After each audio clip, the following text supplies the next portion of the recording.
jurors. Hello. It feels like we just left, but here we are again. I am not going to keep you waiting long because I know that you're not here to see me. You are here to see the man that we stalk all day long.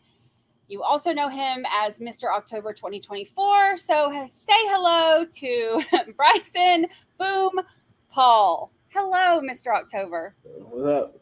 How are you? I'm good. I'm good. Before we get into the Melly stuff, I have to ask. I saw your tweet about the going to. Basically, you're recognized now as an international celebrity as Mr. October 2024 trial daddy. So I cracked up when I saw that you that somebody called you trial daddy at Essence Fest. Yeah. It was fun. I saw the T-shirt too. The T-shirt with your picture on it that said "Trial Daddy." That was, you made this happen, so I appreciate it. Oh, that's hilarious! I love it. Everybody's saying hello. Everybody was hello, Mr. October. Everybody was really excited that you're coming on with us, and we have been talking about it today, especially because today was one of those days where we wanted to know all the gossip about what's going on inside the courtroom, because the text today and with the threat and we lost audio this morning, so we've got a lot that we wanted to cover. So I texted you this morning because there were problems with the feed and we had no audio. So what did we miss?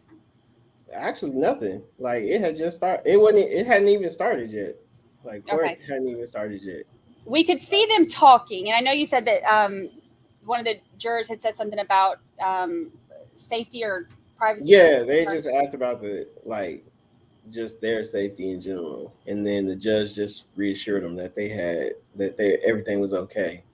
But like you sent me the picture of them, like you could see the jury. That's when I was like, oh, like yeah. I mean, but you can only see the back of her head, and it's not like.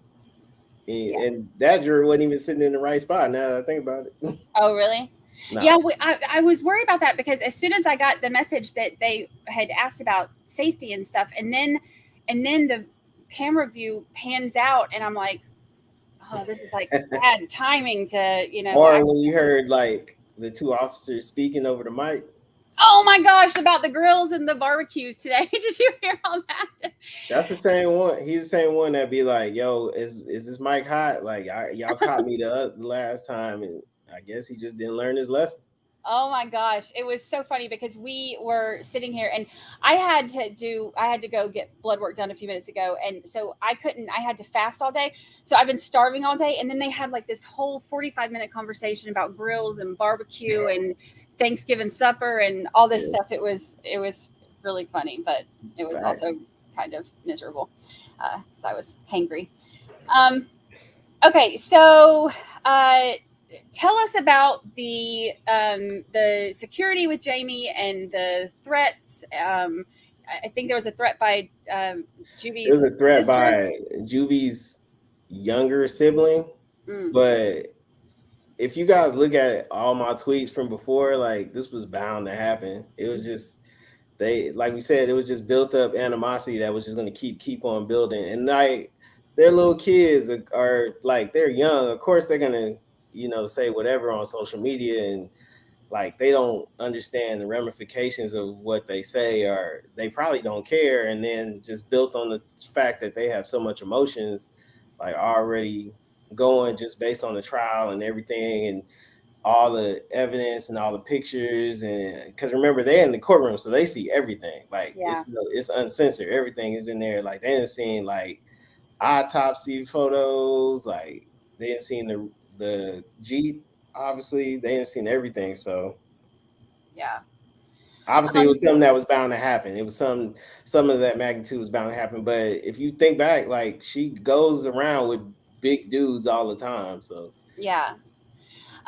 one of the other things I wanted to ask about her, the text, and we talked about this in chat because I know this wouldn't have been the first time that she heard these, the text today. But I was saying, as a mom, I can't, like, I feel like that would be so hard to have stuff like that read out and, to the world. How did she react when they were reading the text between him and Sack? Well, you gotta remember, it was like when he was like 18 years old. Like, it's not, people read it and they're like, "Oh, that happened like yesterday," and it's like, no, he 18 years old. He was, who knows what was going on between him and his mom at the time. It's even a video of him and his mom, like, or him sitting there talking about don't listen to his mom, like, and all that while he's in jail. So it's just ongoing. I mean, it's just a relationship that they have, but nothing. I mean, it's not that she didn't know these wasn't gonna come out. So Right.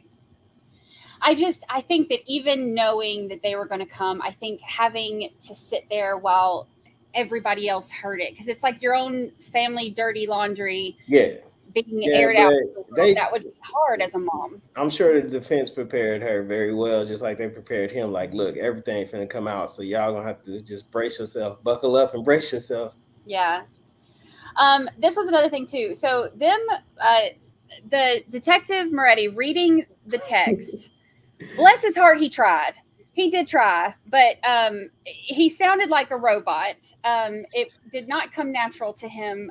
But do you think that the jury was able to like focus on? I think I would have been able to focus easier if I would have just muted him and read it myself. Nah, I don't even think even anybody would have read it. They had to read it over like 3 or 4 times to understand what was going on there, or just to get through it. So Yeah, it wasn't like, I mean, kudos to that man for reading it, but I mean, anybody would have went up there and read it, and they'd have been like, "Yo, this is." They would have sounded like a robot. It's nobody in the world. Or well, I think I would have read through most of it, but I wouldn't have been able to get through all of it without like rehashing what was said or re-reciting what was said. So yeah, nah, it was.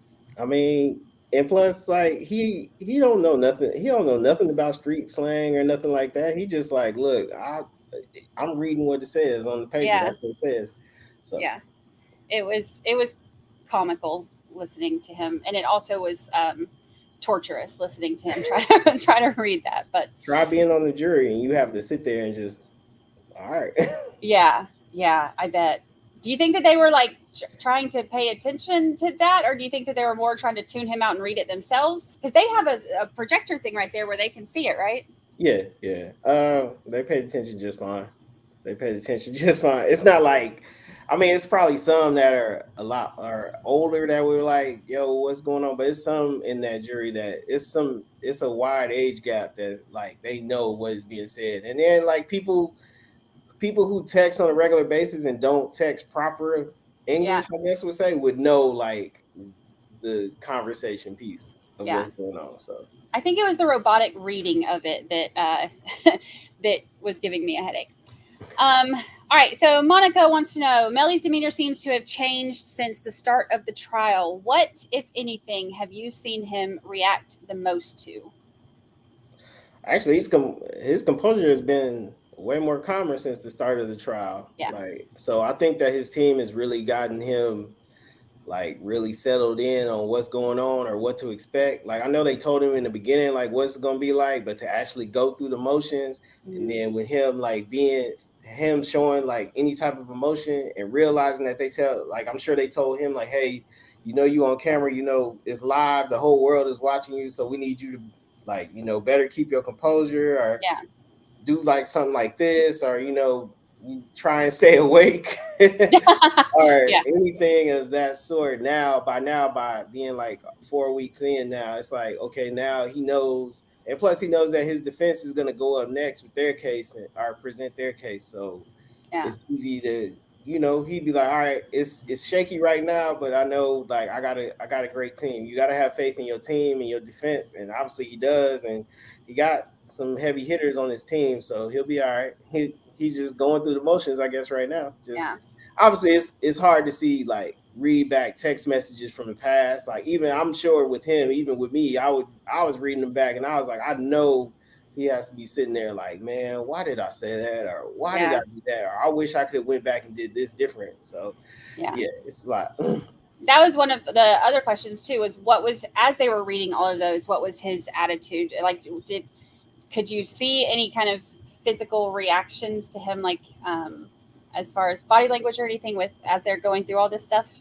Nah, that would be the most important time to not show any type of emotion. Just let it go, read through it, let them read through it, and let it go. And then, because if they like, you got to think about the jury looking at you at the same time. So if you show any type of reaction, they're gonna feed off of it. So Yeah. nah, if it was me, I would just be sitting there calm, cool, and collected while he reads and just goes through all that. Now, I mean, I might feel embarrassed if I have like he read text messages and Instagram posts from like women and stuff like that. I'd be a little like, oh man, like my ex gonna see this, or and then because the dates is on there too, so obviously your girl gonna be, or your ex girl is gonna be bringing up old stuff or somebody, and then like the conversation that they had on Snapchat between him and one of the exes, like, oh yeah, that's when I would be like, oh man, I would just be sitting there with my head down or whatever. But yeah. like, yeah, that was a tough conversation to read. Yeah. The disrespect between the two of them as they talked. And I know that, when you're that age, you don't have the best communication skills when it comes to relationships. I wouldn't say you have the best communication skills, but you definitely don't have the best like ways to approach a situation or a conversation. Like you just on pure emotion. Like you just going off of whatever you feel at the time and with no remorse, until later on when you get older, then you be like, man, I wish I could have handled that different, or I wish I wouldn't have just lashed out at her like that, or I should have said this different, I should have approached the situation different. Yeah. But yeah, I get what you're saying.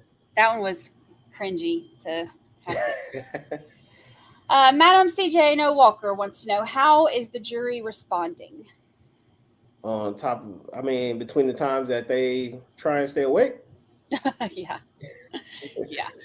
I mean, with these long, like drawn out, like detailed explanations of like the car ride, like the video of the car, of the reconstruction of the car, the travel, the trajectory of going from point A to point B, or reading through all these text messages. Like literally they said today, like they had 250,000 pages of Instagram posts, like messages between him and whoever else he talking to.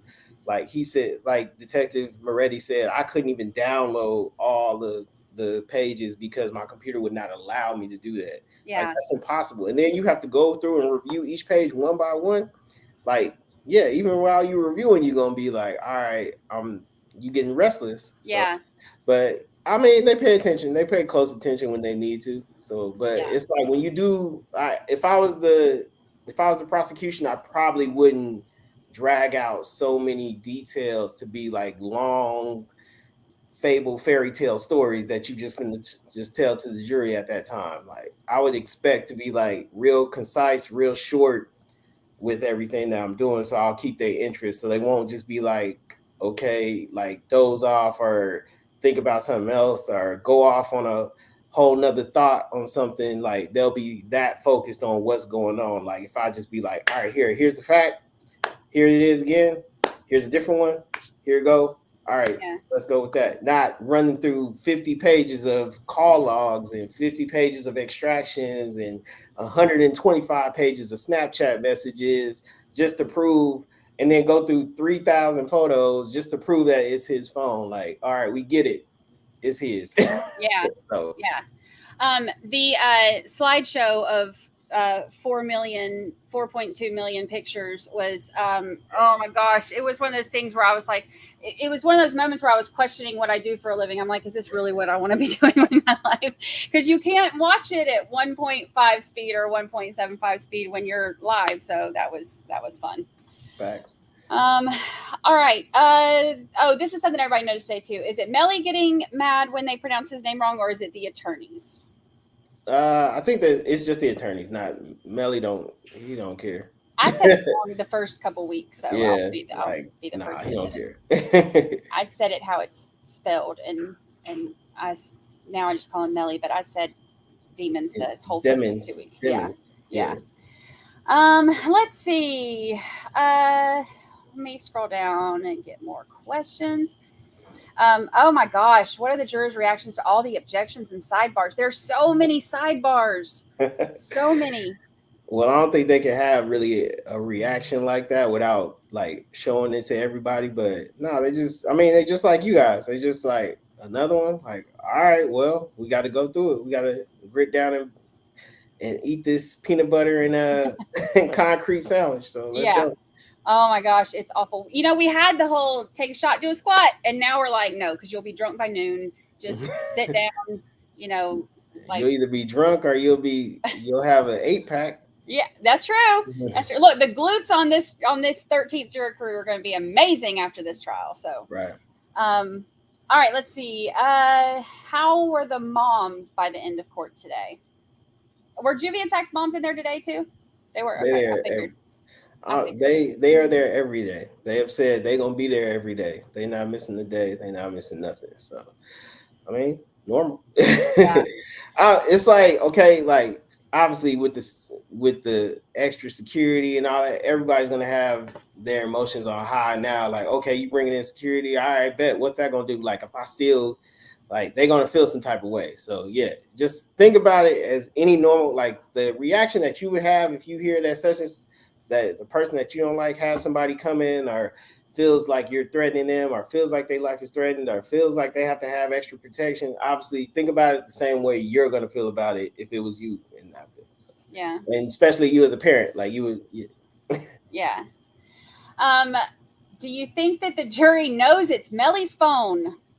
I think everybody knows it's Melly's phone by now. I mean, today was some confusion because people were trying to figure out, like, okay, it says Young Sack Chaser and Twin, like who is who? Even I was confused for a minute, and then I like thought about it, and I was like, oh wait, no, it's okay. Just based on the context of the conversation, you could tell like who was saying what from which phone. So yeah, it says Young Sack Chaser Howard's phone, but it was obviously Melly talking, but he was talking to Sack Chaser who was Twin at the same time. So yeah, that was something that I tried to clear up on stream too, because that was a question that was confusing for people. And you know, I have a spreadsheet over here with notes on it from every single day, so I can, when they say the phone number, I can be like, I'm like, all right, y'all, they talking about track, you know, or yeah, but they share phones though, so it's kind of hard because they share phones. So like, yeah, but not really. I mean, like for the most part, they you know, because it's like the numbers that all of the conversations that he had with Track were on Track's phone, and the conversations he had with Fredo were on Fredo's phone, and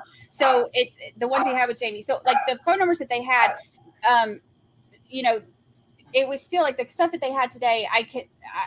I can tell everybody as we're watching, okay, this is the number that's assigned to this person, this is the number assigned to this person. But if you don't have all that in front of you, I think that would get really overwhelming and confusing and just be not hitting in my mind, because I don't think I'd be able to keep up with it.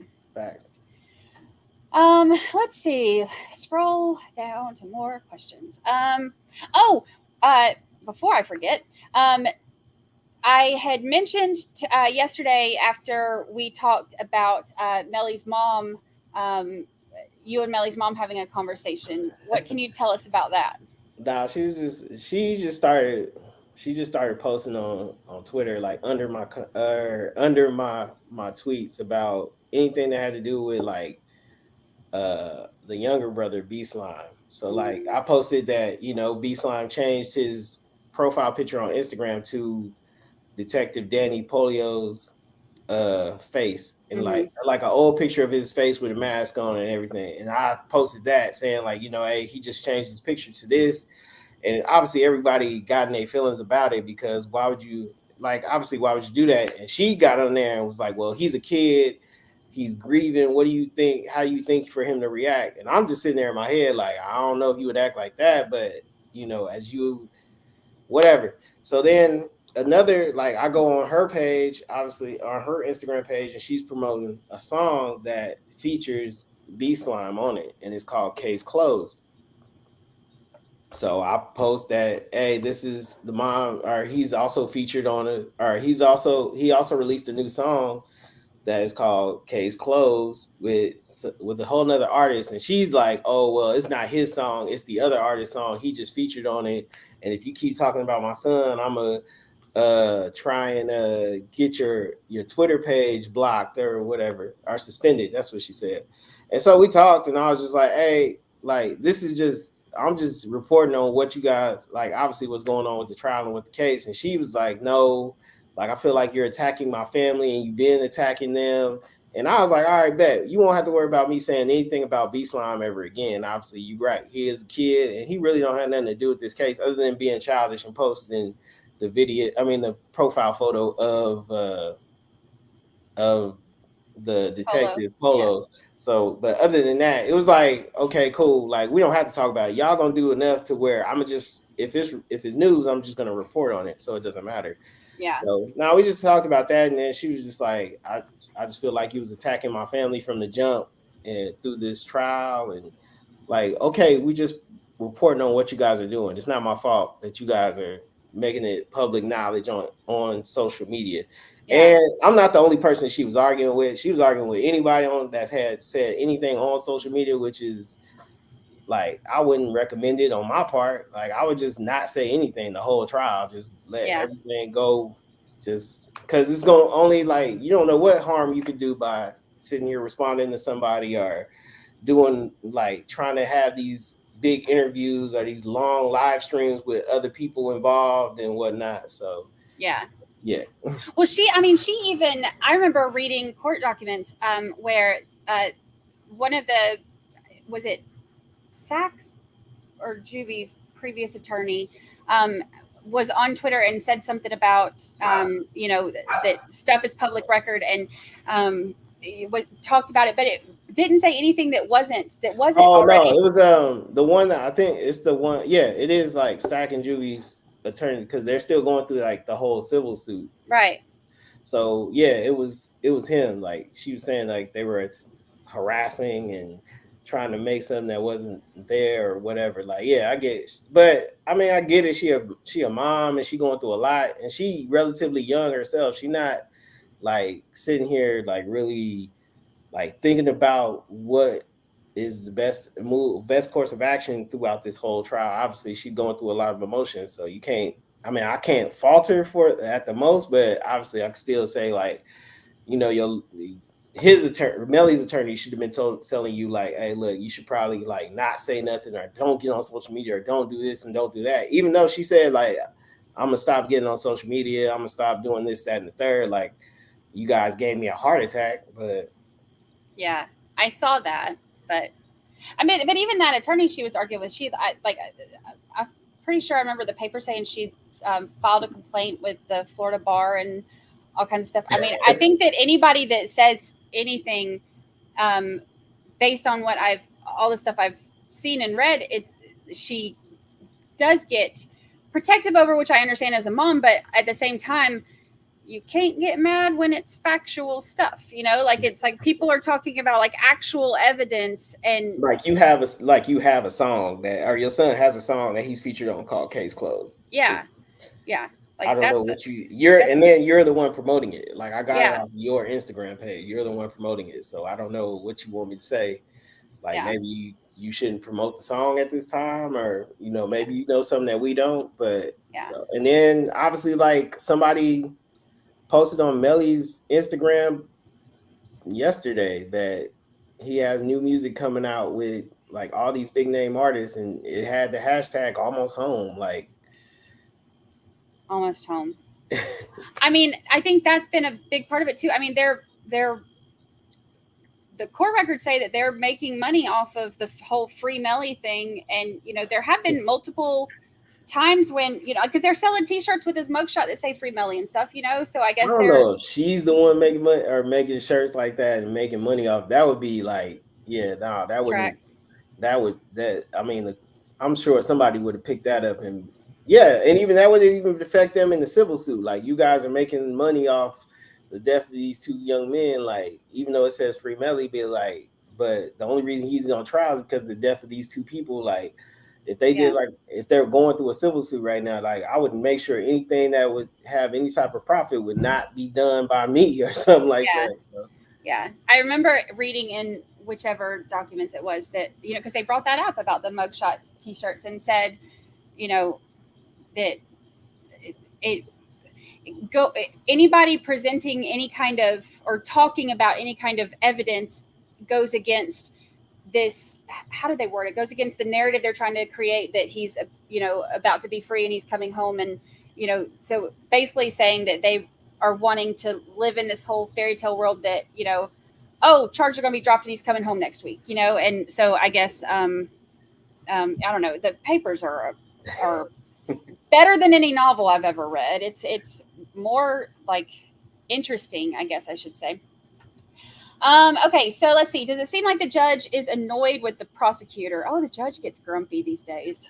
I think he's amply annoyed by both sides at this point. Like, I mean, he's had, it's been a lot more controlled and structured now than it was like the first week. But yeah, now, like, obviously, yeah, he's definitely had to get on them like a dad breaking up two fights between siblings. So, but yeah.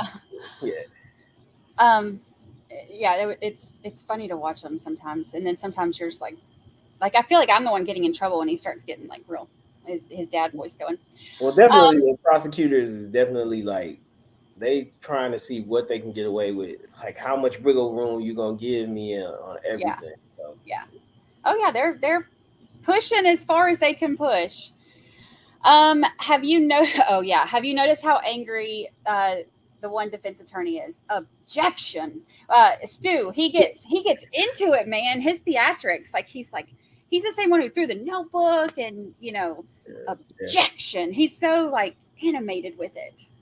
He's definitely theatrical throughout the whole trial. Like even me tweeting that today, I was like, hey, what do you think of his like sense of humor throughout? He always has a witty comeback for every time they cross-ex. Like every time they have anything going on, like every objection, every sidebar, he always has something witty to say before he steps to the sidebar or whatever. So yeah. Gotcha. I don't know about the angry part. He all right. You can tell that like when they're on breaks and stuff, he's not like that. But when he's got a moment, honestly, I think he's a more experienced lawyer than the prosecutor. So that's why I feel like a lot of stuff that the prosecution does, it's like he knows like, okay, no, that's not objection. That's like that has nothing to do with relevance. Like, all right, you're like he said you're leading the jury astray. You're trying to like make it like you're trying to paint a picture that's not there, pretty much using like non-relevant like evidence. Gotcha. No. No hallway action? Nah. Somebody got arrested for taking a picture with a camera phone, or with their phone, but really? Yeah, but that was in the courtroom. That wasn't like in the hallway. When did that happen? Yesterday or today. It was dang. Today. It all runs together with all these sidebars. You don't know if it's a sidebar or lunch or a nap or nighttime. You just don't know. There's so many sidebars. Right. Let's see. Are the jurors told not to show emotion? Genuinely curious. No, they're actually not. They're not. Only thing they're told is don't speak about the case. Don't talk about the case with anybody. Don't discuss the case. That's all they pretty much told, other than, you know, they're asking like, how did you find out, or how did you know we were even motioning for a mistrial, or how is this, that, and the third? And they have to clear up that. But other than that, no, they're not told don't show any emotion. Gotcha. Obviously, they asked questions like, he got a mask on. They was like, yo, I'm concerned he has a mask on. So yeah. No. Yeah. I still don't get that, because my thing is the jury selection is so intense for a death penalty case. So one of the things that I've never heard them not asking about previous experience with any kind of like with some kind of, you know, crime or something that could affect you in a way that will change your opinion about something one way or the other, whatever. So it confuses me that in a death penalty case that there would be a juror on there who would be affected by a mask because of a robbery when she was a child. Right. That doesn't seem, but you know what? Nothing in this trial seems normal. What? Oh, this is a good one. What was the reaction after having Travion Glass to the stand? After his testimony, like, I mean, they went to lunch. How did Melly act when he was on the stand? He just nothing. Looked. No, he was staring. Like, obviously, you're only staring at him. Like when it's somebody familiar, like he's only gonna look at that person. You're not gonna like obviously the detectives and all that is like, okay, yeah, like they're up here because they have to be up here. But think about it, like Trayvon Glass comes up there, like somebody you were literally with that night. Anybody's gonna be like, oh, you a snitch. Like, of course, I'm finna stare a hole through your head the whole time. Like, yeah. But no, nothing. Everybody just left. Yeah.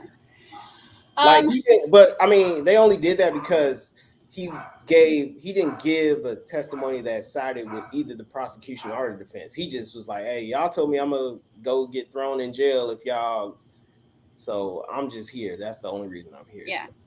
He didn't seem like he was happy to be there. That was for sure. I should have spoke before I came. Yeah. Yeah. He was not not thrilled. All right, let's see. In your opinion, do you feel like there has been enough doubt created so far by the defense, or are you waiting for the prosecutors to rest? Do you feel like there's doubt yet? Doubt that as far as that he would be convicted, or like, do you think that there's reasonable doubt that he is guilty? Do you think that the defense has been able to poke holes in things enough to give you doubt? I mean, no, not really. I mean, they have, but at the same time, it's like, okay, but the prosecution hasn't established a motive. Like, I'm the type of person, like, I'm seeing everything happen, and it's like, okay, but nobody's addressed, like, what's the motive behind that, other than today when they read through all those text messages. Right. Like, okay, they had an argument, but he said in there, like, I would never do anything to hurt you, like, you my brother. He even gave up, he even sided with his homeboy over his mom. So, like, that says a lot. Like, that was, if I was on the jury, I'd be like, if he said that, like, I don't know if he necessarily did this or not. All right, this would be one hell of a movie that's about to play out if this is the case. But I think they have a lot to prove that, okay, he was there. He they have enough to prove that he knows what happened, but it's necessarily not saying that he was the one that did it. Now, he might know what exactly happened, but he wasn't the one that obviously committed the crimes, I would say, based on their evidence. So, or gotcha. Based on what they presented. So, but I would just wait for the defense. Like, everybody was sitting there talking about, like, even with everything I posted on Twitter about, like, what the prosecution said or what the prosecution presented or what Detective Moretti said or what Polo said, or just anything that has anything to do with factual connection to Melly, they'll be like, oh, he's cooked, he's done, he did it. But they're not thinking like, okay, well, the defense has a whole case that they have to present. That's going to take just as much as 1 or 2 weeks to do on their own. So, and you think that they're not going to come and make it to where we all be like second guessing ourselves? Like, yeah. See, and that's what I keep saying too, that, like, you know, right now it don't look good for him. And I keep asking people, you know, email me your theories. Like, give me a theory that works still with all the rest of the evidence, that that everything else, like the actual facts and data, can still fit into it. And there hasn't been anything yet. So I'm curious to see what the defense comes up with, because I mean, that's their job to, you know, like, poke holes in it. Like, give us a reasonable doubt, a reasonable explanation of something else. And he's got a great defense team. So they've proven that in the cross-ex, even like not obviously the last few days, it's been more along the lines of the prosecution, like, you know, taking the lead or whatnot. But it's like, even before that, like, everything the prosecution threw at the defense, they deflected it, or they had proof that showed otherwise or whatnot. So they know what they're doing. So yeah, you just have to wait until the defense goes there and presents their case. Yeah. All right, let's see what else. Do you think that jury has wondered why he's wearing, like, turtlenecks and stuff all the time? We know about the tattoos, but I guess they don't. But I know, look, it's hot down here in Florida right now. So it's cold in the courtroom, though. Yeah. Oh yeah, I remember we talked about that before, that it was like freezing cold there, like snowing in the courtroom. And like, I mean, from looking at like his wardrobe for the trial, he only got 3 or 4 outfits he could go from. So like, come on, man, cut that man some slack. Yeah, I think I remember he wore a shirt and tie today. He wore a regular tie. Yeah. He has like a turtleneck, and then he has I think he has 2 turtlenecks and 2 collared shirts or whatever. Yeah. I remember that was even in court documents, how many outfits he's allowed to have. They even limited that. You know, he's only allowed to have, I think it was 4 maybe or whatever it was. You can't be stylish out here, man. He said, you know, not allowed to be stylish. But look, better than that state issued stuff. So, all right, let's see. Do you think the defense will prove they shared phones? I think they can. It's easy to prove that they share phones. Trust me. It's easy to prove that they have a community phone. But now it's easy to share that or to prove that, but obviously the text messages don't lie. You could clearly see who is talking to who or who's talking on these texts in between that. Like you can tell the difference between Sack Chaser and Juvie and Borland and Melly talking on a text just based on their just conversations. So yeah. I mean it's his phone, but yeah. Right. But all right, let's see. Angel wants to know, so why don't we talk about Juvie's dad? There's so much with Juvie's dad. It is what it is. I mean, nobody. Okay, so I don't know what part she's trying to say. Like, why did they interview him and all that? Or, like, I mean, there's so much. I don't think any of that information came out until afterwards. And like, I don't think anybody's like. Obviously, he's the victim's dad, so of course that makes him a valuable person to speak with. They're not going through and be like, oh, let's look at his history and all that. At the time, they're just like, okay, he's the dad, we're going to talk to him. Like, it would be no different from the mom. Like, you found out, like, they interviewed Juvie's mom, and you find out she got a rap sheet as long as, like, my arm or something, like, with robbery and stuff. Now, the offense that he has is way different and way more, like, despicable than something like, stealing and whatnot. But I'm just saying, like, as far as fact-checking, like, no, they just, that's his dad? All right, bet. He's one of the victims we need to talk to. So they talk to the mom, they talk to the dad, they talk to Sack Chaser's mom, they talk to the little sister, everybody. Even they would talk to Jamie King. So yeah. He also talked about Jamie King. And did you see that video? Yeah. They were actually, you know what was crazy? They were actually supposed to. So one night, I think, not this, or so 2 weeks ago. It was 2 weeks ago.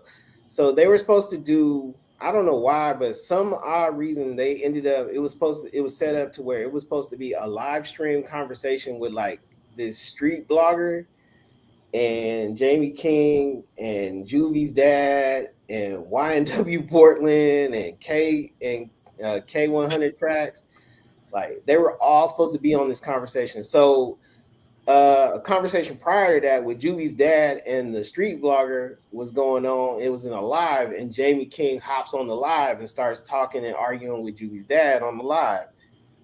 And so that's why they were like, the next day it's going to be all of them on here. Like everybody's going to be on here. And like Borland is very active on Twitter. Like, I don't know if you guys noticed, like he's active on Twitter, posting like comments and responses to people that say whatever about the trial or say whatever about him, or if his name is even mentioned during the trial, he watching the trial just like everybody else. Trust me. Just like Trayvon Glass said, I'm watching the trial just like everybody else. Like he's literally watching the trial every day like everybody else. Yeah.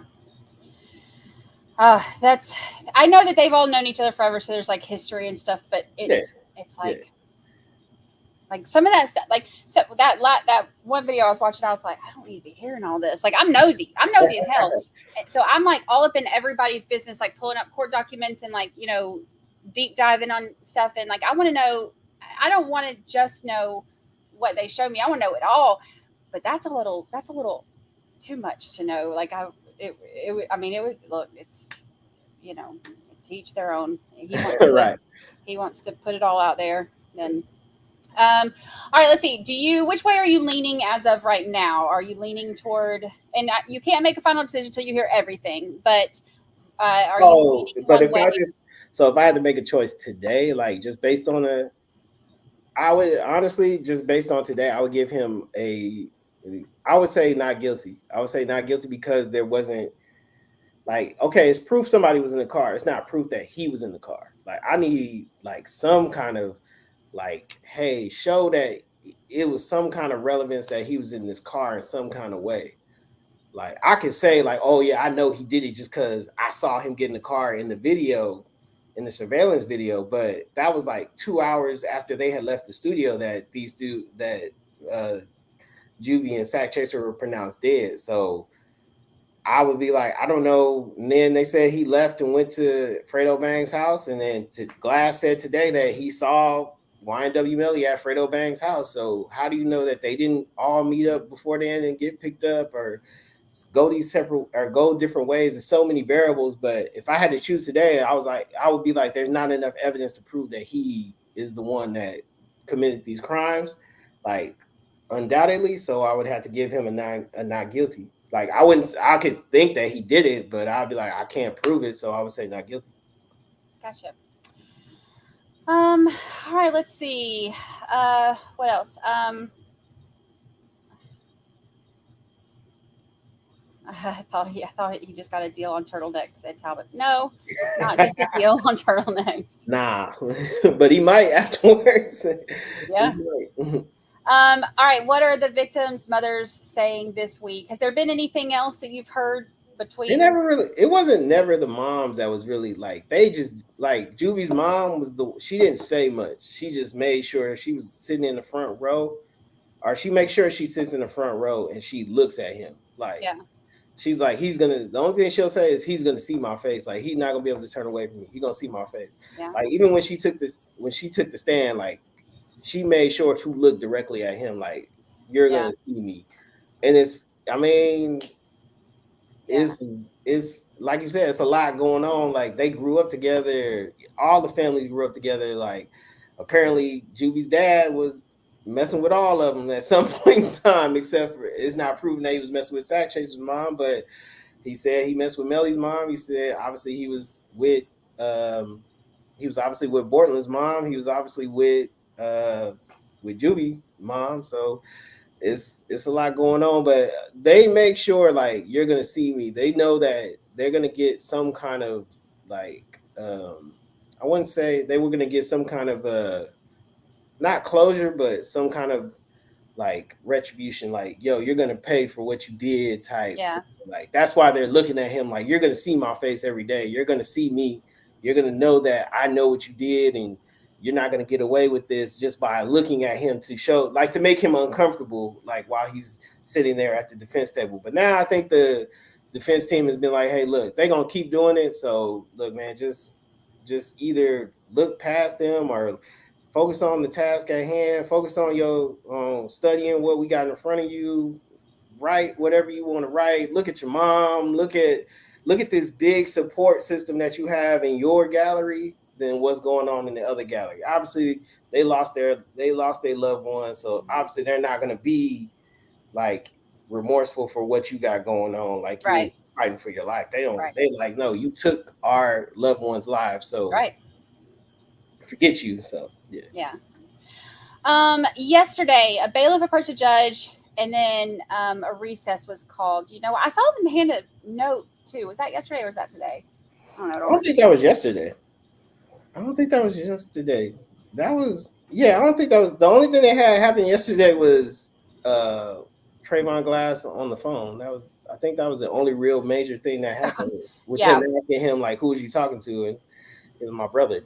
Like, which was the man. I ain't gonna hold the man the boldness of that man. Like, you literally in a courtroom and you gonna start texting on the phone on the witness stand. Like, come on, man. Like, either like nothing's gonna happen to you, like you that confident that nothing's gonna happen, or you just like don't give a damn about this, about the court system. Or maybe you thought that, hey, if they catch me texting on my phone right now, they just gonna let me go and be like, oh, you don't care about this case at all, so you could leave. Yeah, I was actually shocked, and you know, I've seen shocking behavior on the stand before, but being on your phone while you're on there, and then the judge was just kind of like, okay, let's move on. I was actually surprised that there wasn't more of an issue made about it. But I mean, but what do I know? That's, you know, right. Sidebar. Thank you for the super sticker, Virginia. I know I got to this question before we got to yours, but I appreciate the super sticker, but I think he answered this one a minute ago. I'm just behind on chat. I know what you Let's see. Oh,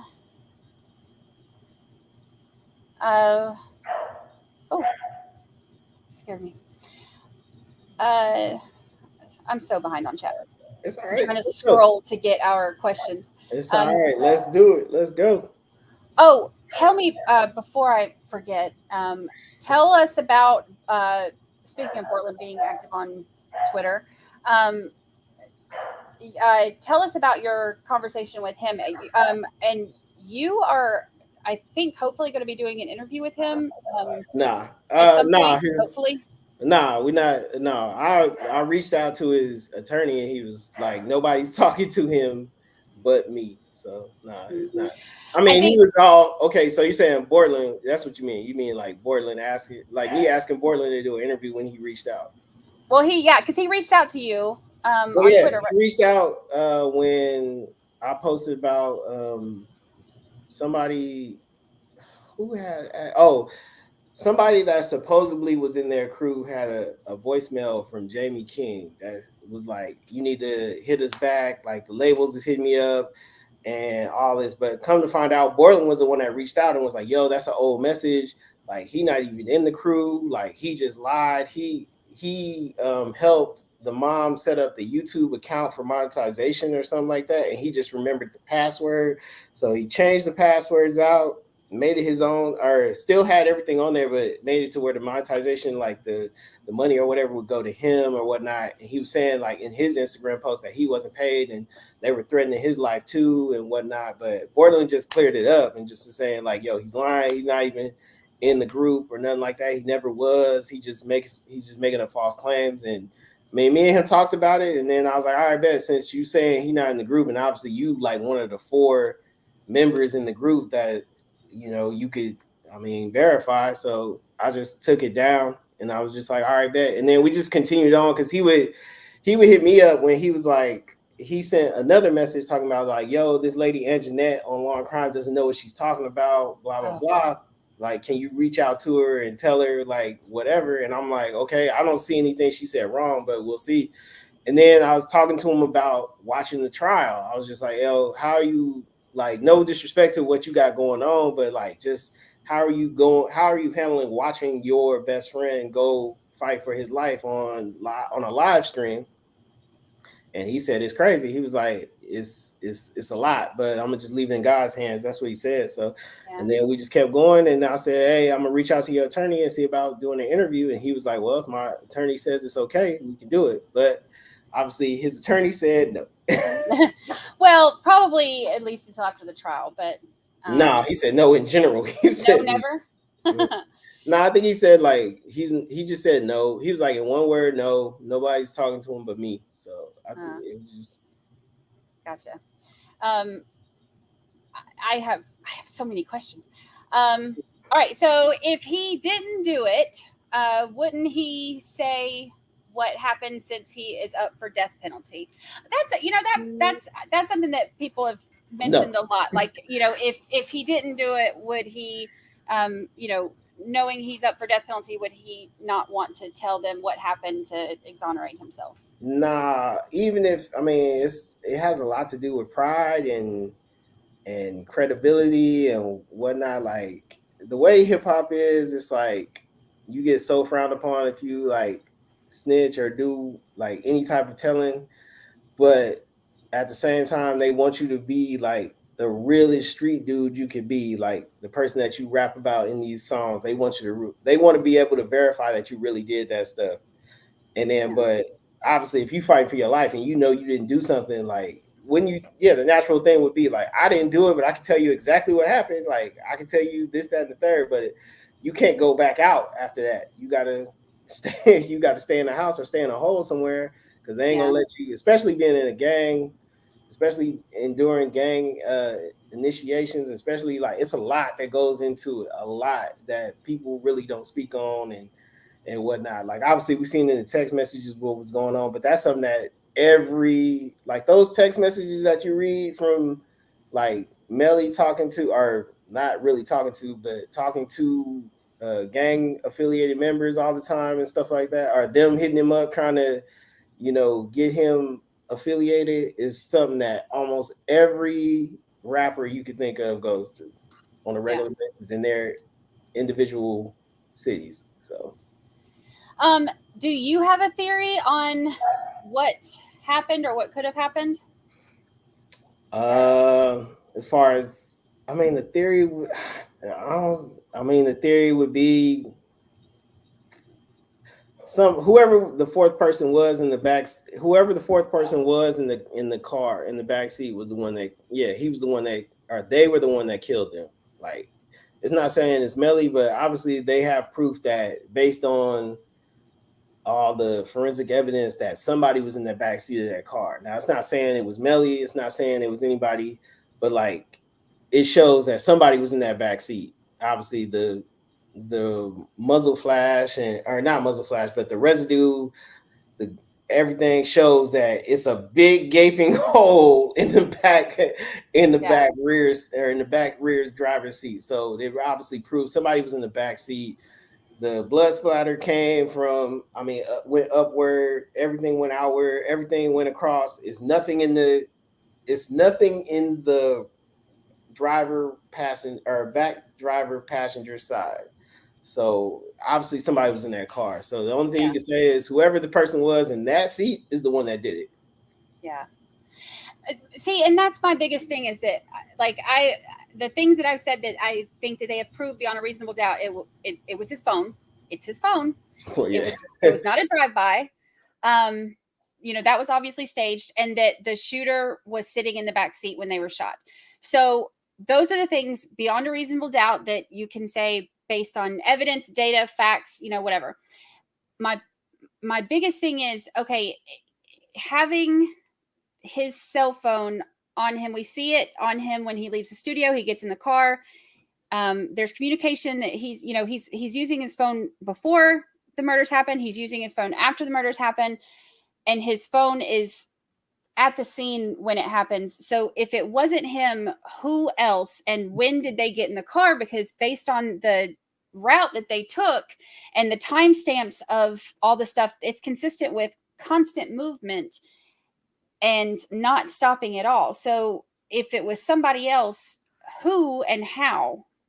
You got to think of the motive. Like, what was the motive? Because even if the text messages that they brought up today were all the way in like August, like this happens in October. Like, I don't know anybody that's best friends that are that mad to that point in time for that long, to where it comes back to be like, all right, man, remember what you did in August? Well, forget it. Like, or September, or like, forget it. Like, all right, man, I remember what you did. So blah, blah, blah. Especially when them text messages show that he said, hey, I would never do anything to you. Like, you my brother, you my twin, blah, blah, blah. This is bigger than money. This is bigger. Our friendship is bigger than money, bigger than anything. I would separate myself from my mother to, like, for our friendship and whatnot. So it would just be like, what is the motive, like, at the end of the day, that would cause somebody to do this, to two best friends at that? But see, my thing about the text is too that they were in August talking about the money, but they continued on through October. There wasn't much between him and Juvie, but there were, they went through the conversations that kept going through October with Sack, and and especially about money. And then you look at the deposits that were made and the dates on the deposits, and it looked like when you layer all that information in a timeline together, then it's like Sack is talking to him about, or they're talking to each other about money, and he's saying he's, going to get some, or he's about to get some. The only common thread would be that Sack said, you are the face of the label, but I'm the CEO. Right. Like, that would be the only, like, okay, maybe it was because of that. Like, because I've seen plenty of stories where, like, things like these types of situations have gone wrong and people have lost their lives and whatnot, but not like best friends. I would say they might have been like acquaintances, like, oh, I only met them through music or whatnot. Not, hey, we grew up together. Not to say I haven't seen plenty of movies like that, because it's obviously a story that is told often, but I don't see them having arguments like that in those text messages to go into killing somebody or something like that. So yeah, I think when I put everything together, like the Sack's mom saying that, he came a few days before saying he wasn't going to get his money. And then you look at the text about money and the deposits are going into Melly's account. Okay. So Sack said he was getting 250,000. He was supposed to get 250,000. None of these receipts have shown anywhere close to 250,000. They asked $10 for a haircut. Like, yeah, they ain't even got money like that. So that's what makes it even more like, okay, what was the motive of this? Like, what's going on? Yeah. And that's what I started to work on that because I'm going to do I promise y'all, I know y'all been asking for the members only recap. I will have it out tonight. But so when I go back through and I layer everything together and like, because it kind of gives it context about when all of this stuff happens in relation to each other. And that was one of the things that, like the money that he was getting, which I think one of the biggest ones was like I think 10,000 or 15,000 or whatever. The biggest one was like 10. Yeah, it was like $10,000. That it was like a show booking or something like that. Yeah. I think there was 115 and then 110. Well, there was one for 10, there was one for 9, and then there was like other little ones like 1,500, 1,000, like 4,000, 3,500. Yeah. So nothing that was 200,000 or 250,000. Not even close. But it's and I know one of them was actually even from Lyrical Lemonade. I know it wasn't even from that was the booking one. Yeah, that's the booking one. Okay. But seeing the dates of when those deposits were made and then, him still saying he doesn't have, I don't know. It's just it seems like today some of that stuff was maybe them working toward trying to build a motive or show a motive, but I haven't had time to go through everything yet to see, how everything lines up. But it seemed like a lot of today was kind of, maybe going towards in that direction. Let's see. I asked that one already. Do you think it could have been an accident? So, somebody had said this too. Like, do you think that if he like accidentally discharged the gun and then, that was one of the theories that somebody had emailed me to, that he shot one on accident and then shot the other one. Or something. They were both asleep. So no, it wasn't no accident. That was premeditated. Yeah. If anything. The premeditation thing is something that gets to me too, because Borland drove out to, they literally passed the house. I just realized I still have my blood work thing on.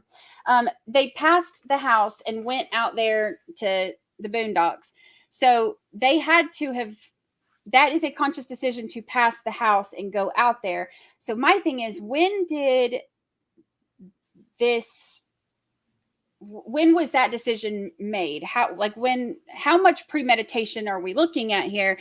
Is, that's something that confuses me too, about when that decision was made to,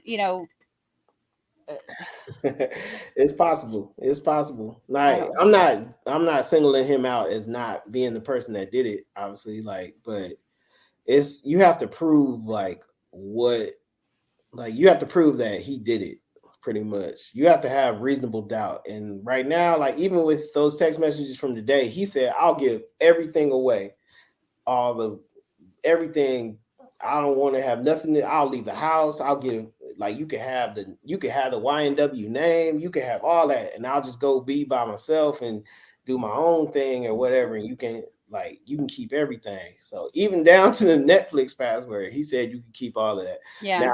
Now to say that it's a possibility that he did it, 100%. There's 100% possibility that he did it, and it could, if the jury went and gave they believed he did it, I would be like, the evidence has proven that, it's very, very, very possible that he did it. So, but I'm just saying, we haven't gotten what the motive was. We haven't gotten a clear definition of, or clear description of why he would want to do this to his best friends that he's known since diapers, etc. So, yeah.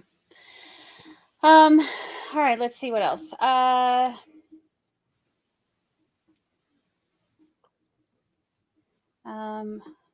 need to get my old lady glasses on. I can't see nothing.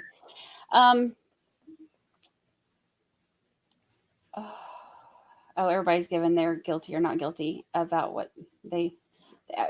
Our stuff has been. It was very split in the beginning. It has been obviously with.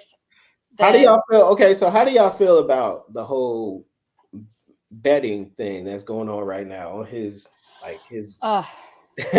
I said something about that this morning on stream because, honestly, when my kid sent it to me yesterday, I was like, oh, that's a joke. It's something he saw on TikTok. It's not really. Oh, no, and then, then when I saw it from you, I was like, oh my God, this is really like an actual thing. Yep. I mean, that's a really, betting on sports is one thing. Betting on, a death penalty case is, when 2 lives have already been lost, that's hard. Like I don't understand the company's decision to open that up. Well, what if that becomes the new thing? What if that becomes people betting on trials and stuff and betting on? Think about it. The one the Parkland one they just did. What if they would have bet on that, or what if they bet on like any other case that's going on right now? Just placing wagers on that, like that becomes a new trend in society. Yeah. I just think that, if you want to bet on, and the example I used this morning is like, if you want to bet on a civil trial, like, I used the Gwyneth Paltrow trial as an example, like, go ahead. There's no lives lost in that. But but something like this, it just seems so like, imagine the families seeing, I don't know. They've seen it. I know they've seen it by now. They've had to see it. And then it was like even worse. The people that are presenting it is like World Star. It's like the number one, like one of the biggest platforms for like hip hop music and stuff like that. And hip hop being 50 are doing this 50-year celebration now. Like this is what we've gotten to now. We betting on hip hop trials and stuff now. So yeah, there's a lot of trials that are still going to come up that I'm sure. Obviously this is popular, so it's going to be pretty so obviously they're going to keep going on more and more trials. Yeah. Have Melly and Raven been like laughing and giggling and flirting anymore? She's helped him keep his composure. He's helped him. They had a few laughs today too, like, but he's laughing with everybody, like all his attorneys now. So it's not even to say like, oh well, they have a special bond or anything like that. Now he's just all 4 attorneys are keeping his composure calm. Yeah. All right, let's see what else. The prosecutor isn't making me understand what her questions for witnesses are about. I don't understand what she's doing. This is something that has been look, a lot of people are frustrated a lot either by the prosecution or the defense or both.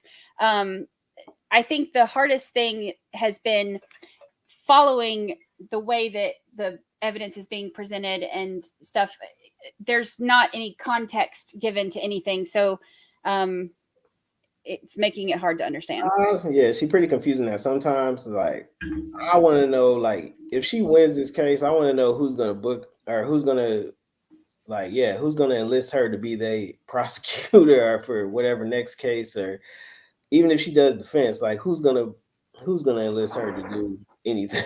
Yeah. So, even the state, I don't even know if the state will be like, yo, we gonna give you, like, you got past this one, so we gonna give you another one, another tough case or something like that. Like, I don't know. She's pushing it, but look, I can say this though, from her perspective, knowing the stuff that the original evidence she had and the things that were told to her, and Felicia Holmes reached out to police, and the things she said, she's sending them screenshots, she's giving depositions, she's saying this. Mariah, same thing. Jacoby Mills, same thing. She's got all of these people telling her all of this. That's a slam dunk case. And then all of a sudden now she's at court, nobody has a correct address and nobody wants to answer questions and everybody has amnesia. So I think Detective Moretti was always her ace in the hole. Like, if everything goes bad, I know this testimony will save me in the long run. Or him, and I think him and I want to say Danny Polio was like her, like, yeah, these are my 2 guaranteed like impact witnesses or something like that. So yeah. Let's see. Do you think the money distribution led to animosity between any of them? Of course, yeah. That's always, and that was even like obviously in the messages, it was all about money. It's like, yeah, like they trying to, like, one's blowing up, and obviously they don't really like YNW is a collective, but obviously, like you said, Melly is the face, and Melly is the one getting all the attention. Like, okay, they want a feature from Melly. They don't want one from Sack Chaser, Juvie, and Bortland. Not at the time. They want Melly to perform at these shows, at these concerts. Melly is the one going to do songs with Kanye West and Lil Durk and King Bonds and all that. Like, yeah, the crew is with him, but they the crew. That's what it is. And that's what Sack Chaser was leading to. Like, yeah, man, like everybody's seeing you shine and present this whole lifestyle thing that we got, but we not the ones getting anything out of it. We're not getting any type of shine. We trying to drop music too, and you holding us back and blah, blah, blah. So yeah, it's definitely, obviously money was the main issue. And then obviously, like they said, like he said he was entitled to $250,000. Yeah. Are there oh my gosh, when the attorney was when Moretti was walking off today and he said something about Stu not liking him, and Stu was like, yeah, I don't like you. We saw that. Yeah.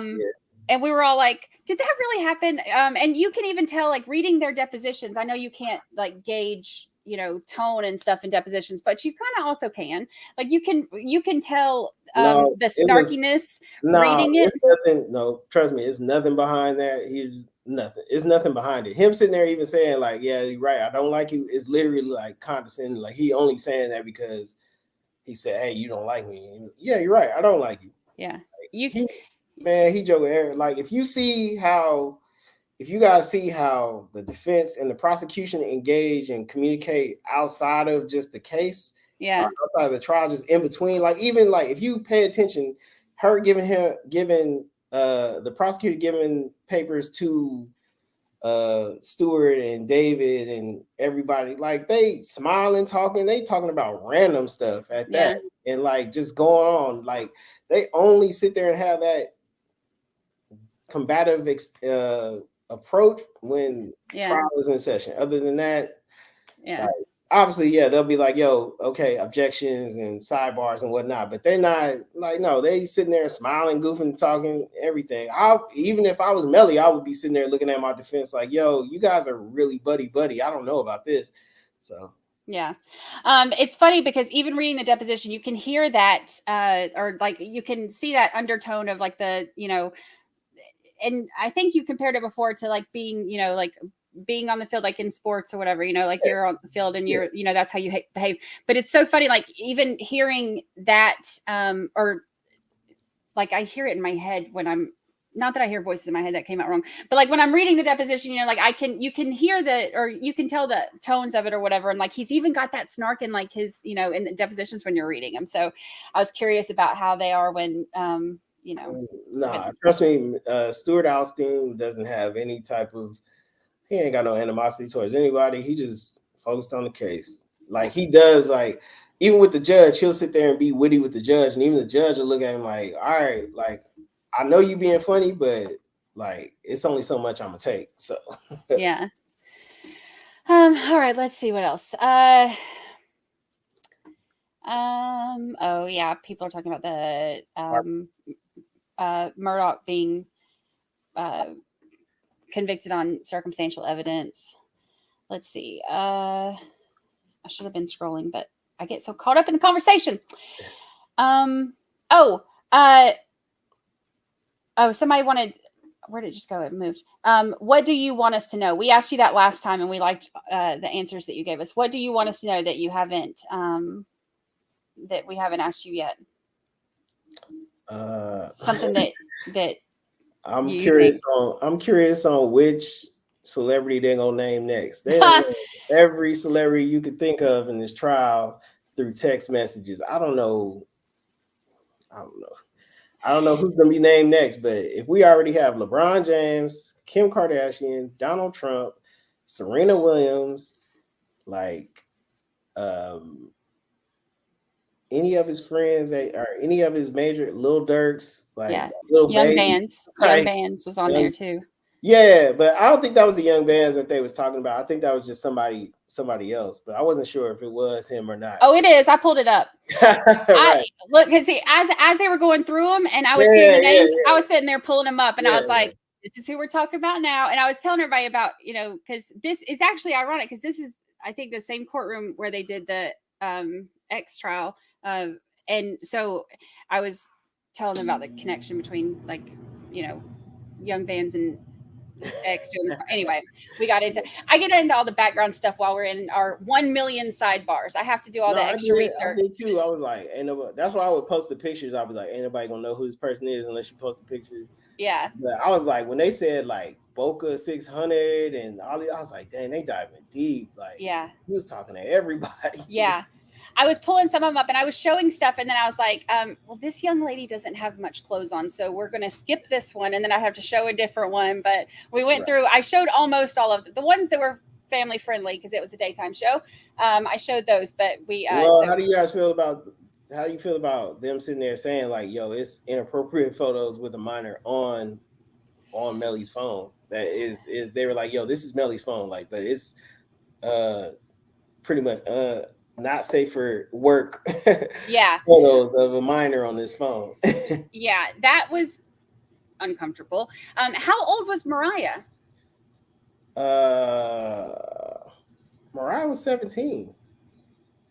Yeah, because he was obviously, when this happened, he was 18, 19. But 19, she said her daughter was 17. She said her daughter was 17 years old. Not anymore, but yeah, she said her daughter was 17 at the time. But that wasn't the person that they were saying it was on there or something like that. They said it was a 13-year-old or something. 13? I think it said it was 13. Yeah. Oh, I missed that part. Ooh. No, never mind. My bad. They said the law restricts that anyone under. No, yeah, she had to be. Yeah, it had to be somebody like she was like either 16 or 13 or something like that. Because it says like they can't show anything of a minor under the age of 13 or something like that. Yeah, it's crazy. All right, let's see what else. So they're saying, do you think he would rather die than snitch? So if he, yes, yes, yes. If he lives by any street code, yes, he would rather die than snitch. Have you heard Fredo Bang's new song, Free Melly? You heard it, right? Yeah, I posted it the same day. Oh yeah, that's right. You posted it. I saw that. And I was keeping track of like the numbers and whatnot. Like it already has 1 million views, so over 1 million views now. But it did in like a week. It was like his fastest like video that went to like 1 million. Because like some of his videos even now only have like 1.3 million, and it would be like 3 weeks or whatever. But like one song had 3.6 million, but it was like 6 months old, and it was like all kinds of stuff. So. Yeah. But yeah, it's his fastest song. But anything that has Melly attached to it is like going through the roof right now. So. Yeah, I mean it's a good song. Yeah, I'm sure. I don't know if the prosecutor heard it or not, but I'm sure she would. I mean, she would be upset if she heard all the stuff he said about her in it. So. Heck yeah. He said he told me he's going to come on the show after the trial. I mean, you have a good chance, just like the prosecutor had, but you got to catch him. That's the look. At least he answered me. He might not answer a subpoena, but he answered me. You can't subpoena him. What you gonna do? You know what? You know what? You can subpoena them now on Zoom. You can do Zoom subpoenas now. Oh, really? Yeah, you can e-subpoena somebody. That's funny. I as soon as I got the notification that he followed me on Twitter. Like right after that, he shared one of my things, and I was like, "Yeah, I saw it. Screw it, I'm gonna ask." So I asked, and I was like, and he's like, "Yeah, after the trial." I was like, "All right, that." Well, yeah, because after the trial, he ain't got nothing to worry about. I ain't got nothing to do with this case. Yeah, that's why I want to know, like, maybe I'm gonna ask him everything. He should be able to do all kinds of interviews as many times as he mentioned. Like he the fucking person he defended. Like he mentioned just as much as Melly. That's the crazy part. They mention him daily. Like yeah. because he's all up in it during all the crucial times. I won't say he's all up in it. Let me it was rephrase. only his phone house. number. Like, look, I was just aiding a friend. He wanted to stay at my house. I went and picked him up. I don't know what's going on with nothing. So yeah. He pled the fifth on. Apparently, his house is the community house. Obviously, Trayvon Glass said I was in there by myself at one point in time, like just me. Everybody was gone. Yeah. Where do you think Bortland's phone was? That prepaid phone. Where do you think it was? In the he rivers. Got no minutes, but in the place that they found that the investigators found where the real murders took place in the canal. That's where in the canal somewhere or something. I was like, how do all y'all have prepaid phones? I don't know. Especially at that time, like in 2018, 2019, prepaid phones were damn near like extinct, I think, at that time. As cheap as T-Mobile and Boost Mobile plans were, I guess. So yeah.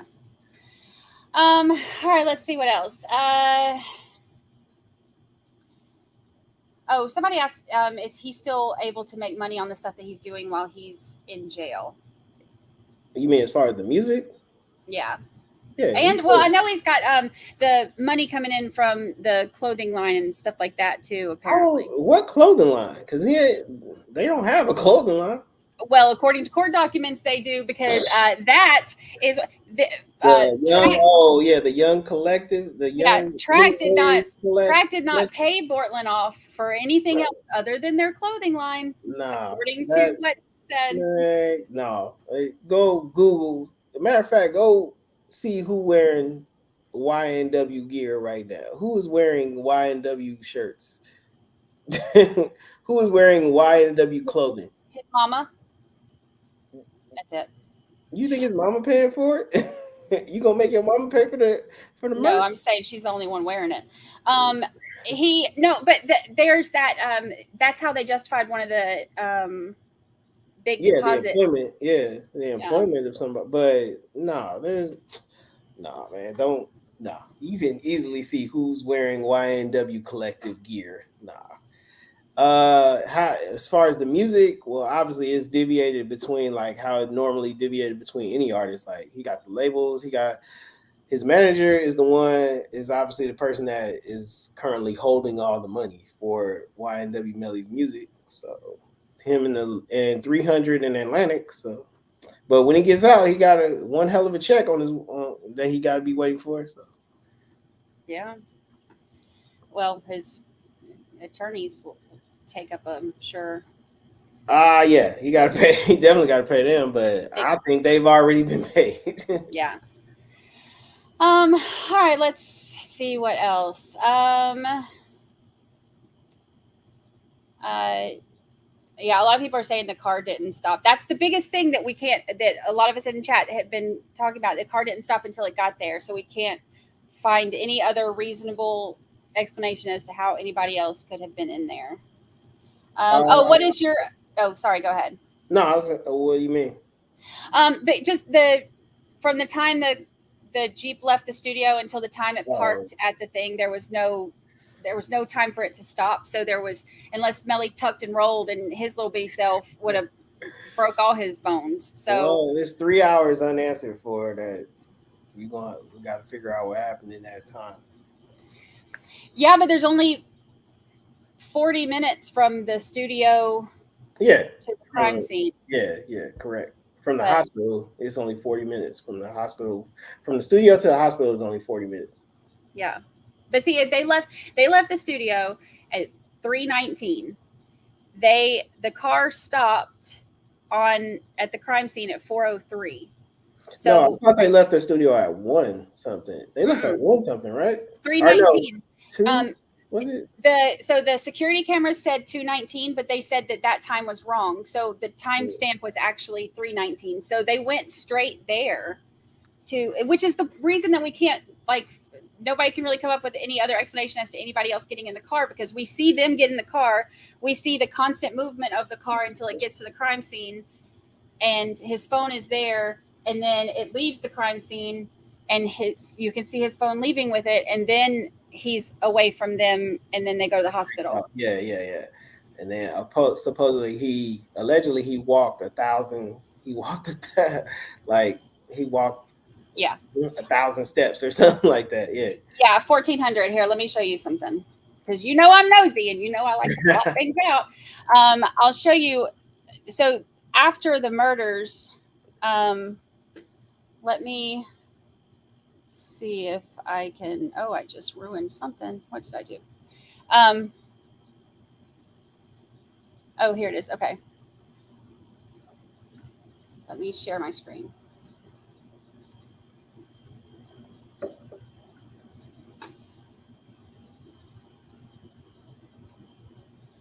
Okay. Oh, I have to add it. All right. So this is when, why can't I zoom in? Let me just go to the next one where I can zoom in. You got a picture of Melly leaving the car. Yeah, you like that? Right. It's I give visuals to the people. Facts. Oh, here it is. Okay, so from here. Okay, now, well, first of all, let me go back up a little bit. This is Sunset Lakes. That's the neighborhood that they lived in. So this is Melly and them's house. This is the gate they go in to get to their house. There's another gate up here, and then this is Fredo's house. When he dropped the first pin, here's Melly with his little self. When he dropped the first pin, he was right here. When he dropped the second one, he was right here. From 440, when he called track, until this time, his movement shows that it's right through here. And there was the 1,400 steps or whatever were in between those two pin drops. Or in between this time from 440 to 443. And if you map this out, it's pretty much exactly that many steps. Now, step data is not going to be exact to the step, but it gives you general ideas and patterns and stuff. So my theory was if he did it, then when he got dropped off right here, started walking this way. That's when he was making the phone calls, because all of that stuff is kind of what the data So where shows. does Fredo go pick him up come in at? Because that's what the message said. Well, see, that's what I want to know, because Fredo, they haven't shown the rest of the text from that night, and I want to know, or from. Well, they showed him. He got the address. And he said, "All right, boom, I'm on my way." So. Yeah, he sent him the address, and then he said, and which is how I pulled this up. And he said he's on his way, but he said he's like 30 minutes away, but he's racing. But I don't know.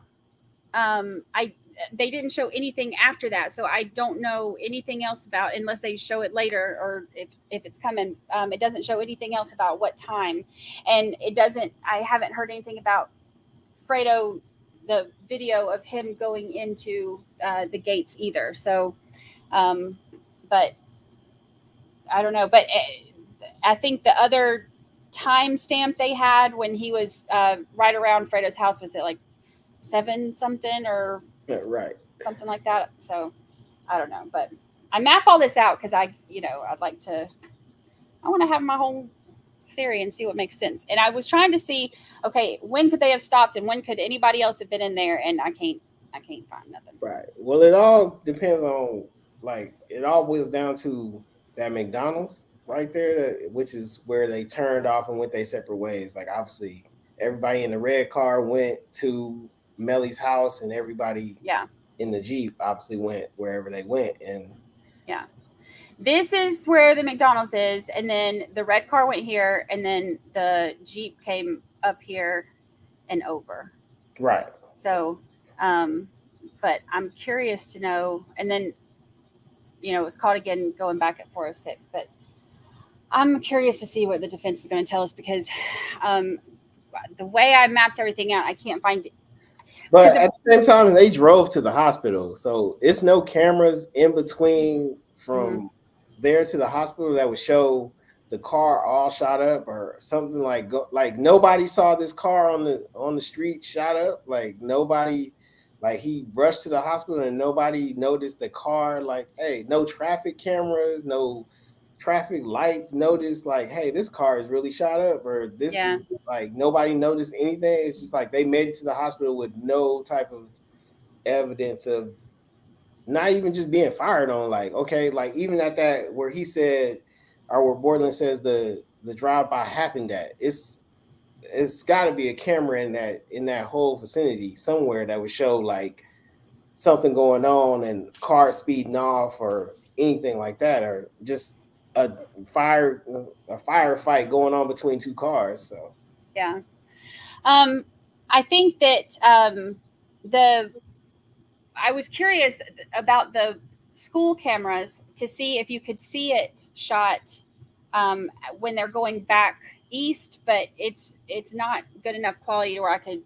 Well, not on those, on the school cameras, it only showed one car. It only showed like one car going up and down the street. Yeah. Like, so that wouldn't even be possible. Like, even if somebody, if they say it was like a drive-by or something like that, nobody was following them, nothing happened. Like, it was just literally them on that street driving down there by themselves. So yeah, I don't think anybody would believe at this point that it was a drive-by, and I would assume that I wouldn't think the car is still running if it was a drive-by. Honestly. Yeah. I would be like, yo, how is that? Like, if they sprayed the car like you saying they did, like the car would be like the tires would be shot out, like everything, like it would be inoperable. It would be no way that you were able to make it. I mean, it's possible, obviously, but it'd be no way that you would have made it to a hospital, like without all the fluid leaking out in the car just eventually stopping. Yeah. Yeah. All right, let's see what else.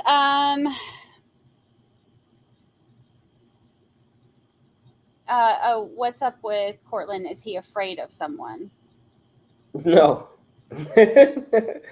Not at all. The way he is on Twitter, he ain't afraid of nobody. He is more active than I would expect his attorney to allow him to be. Facts. But you know, I guess you couldn't tell me anything at that age either. So, I mean, what age? He 24 or something now. He like 25. Look, I didn't get common sense till I was like 35 or 40. So. Oh man. All right, let's see. That was a good question though. Somebody asked, or Diana asked, and Melly changed clothes. Like, I have a whole perfect theory as far as like Glass's comment on Melly changing clothes or whatnot. Oh, let me hear your theory. So, like they said, like, so when he asked Glass if when he saw Melly, did he change clothes? He said yes, but he said he only had shorts on. Now, it's not to say who else was in the house at this time, and like being that they're young men, and obviously his girl was coming. They didn't ask like, hey, was Felicia Holmes and Mariah Hamilton there before he got there? He said himself he don't know how long it was between before the studio or after the studio to Fredo's house that he saw Melly. So who knows everything that went on? And if I saw somebody only with some shorts on, or if I saw a friend only with some shorts on at somebody else's house, I'm gonna think something else was going on. Not, hey man, they said you committed a crime or something like that. Especially with him having Mariah Hamilton show up and whatnot. It didn't say if she was there or not at the same time. So yeah, if I'm the defense, I'm gonna use that statement. I'm gonna use that as far as my story, like why he changed clothes or why he had only shorts on or whatnot. So yeah, but he didn't say only shorts. He said shorts.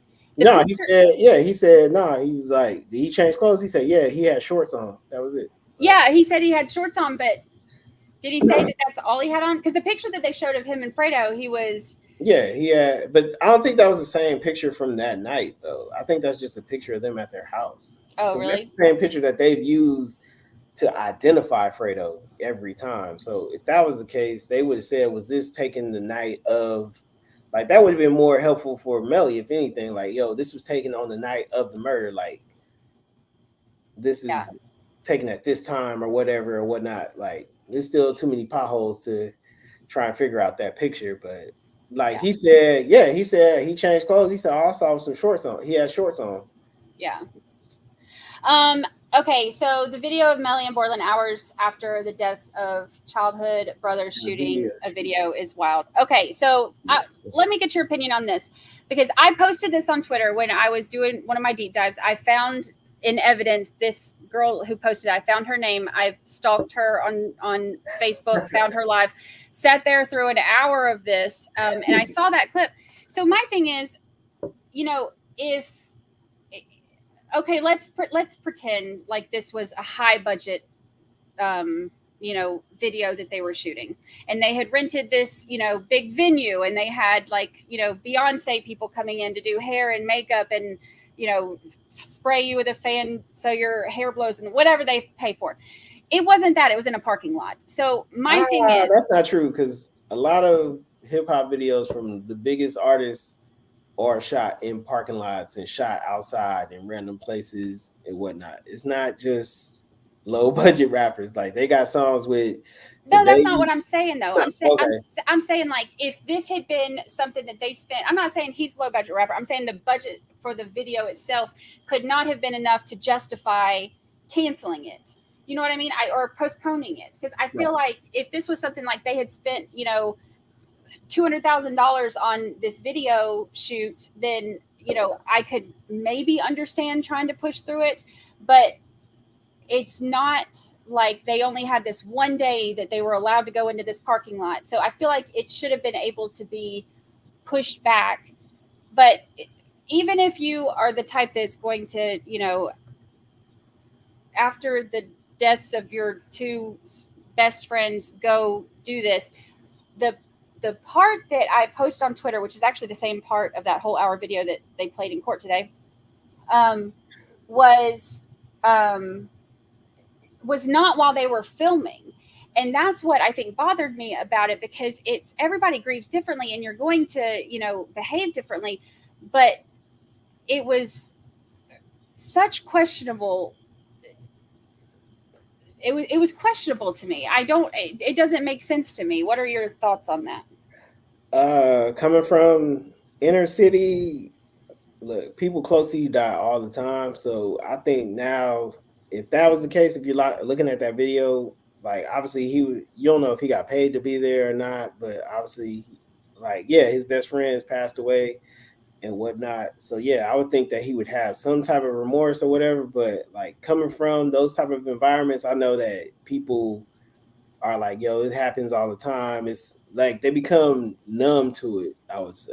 So I don't know necessarily what he was. I mean, I can't say what he was going through or not, but even with Borland, but Borland just has that look on his face all the time, like, where he's just like nonchalant to everything. So they were with each other and they was at a video shoot doing what they had to do. Like he said, it's another video with him sitting there saying, hey, I missed my homeboy funeral because I'm getting stopped by the police and stuff like that. Now, that's not reason enough to miss the funeral. You can still show up late, super late, or just show up at all. But like, that's, I don't know, like I said, it's a lot of people that come from those type of environments that lose close loved ones all the time, and they just eventually become numb to it and just start going on about their day. Even at the time, we'll tell each other, like, hey, like, they wouldn't want you to be sad. They want you to go out and live life or still do what you got to do. You still, like, you about to blow up, or you YNW Melly, or you such and such. So you got to go out here and just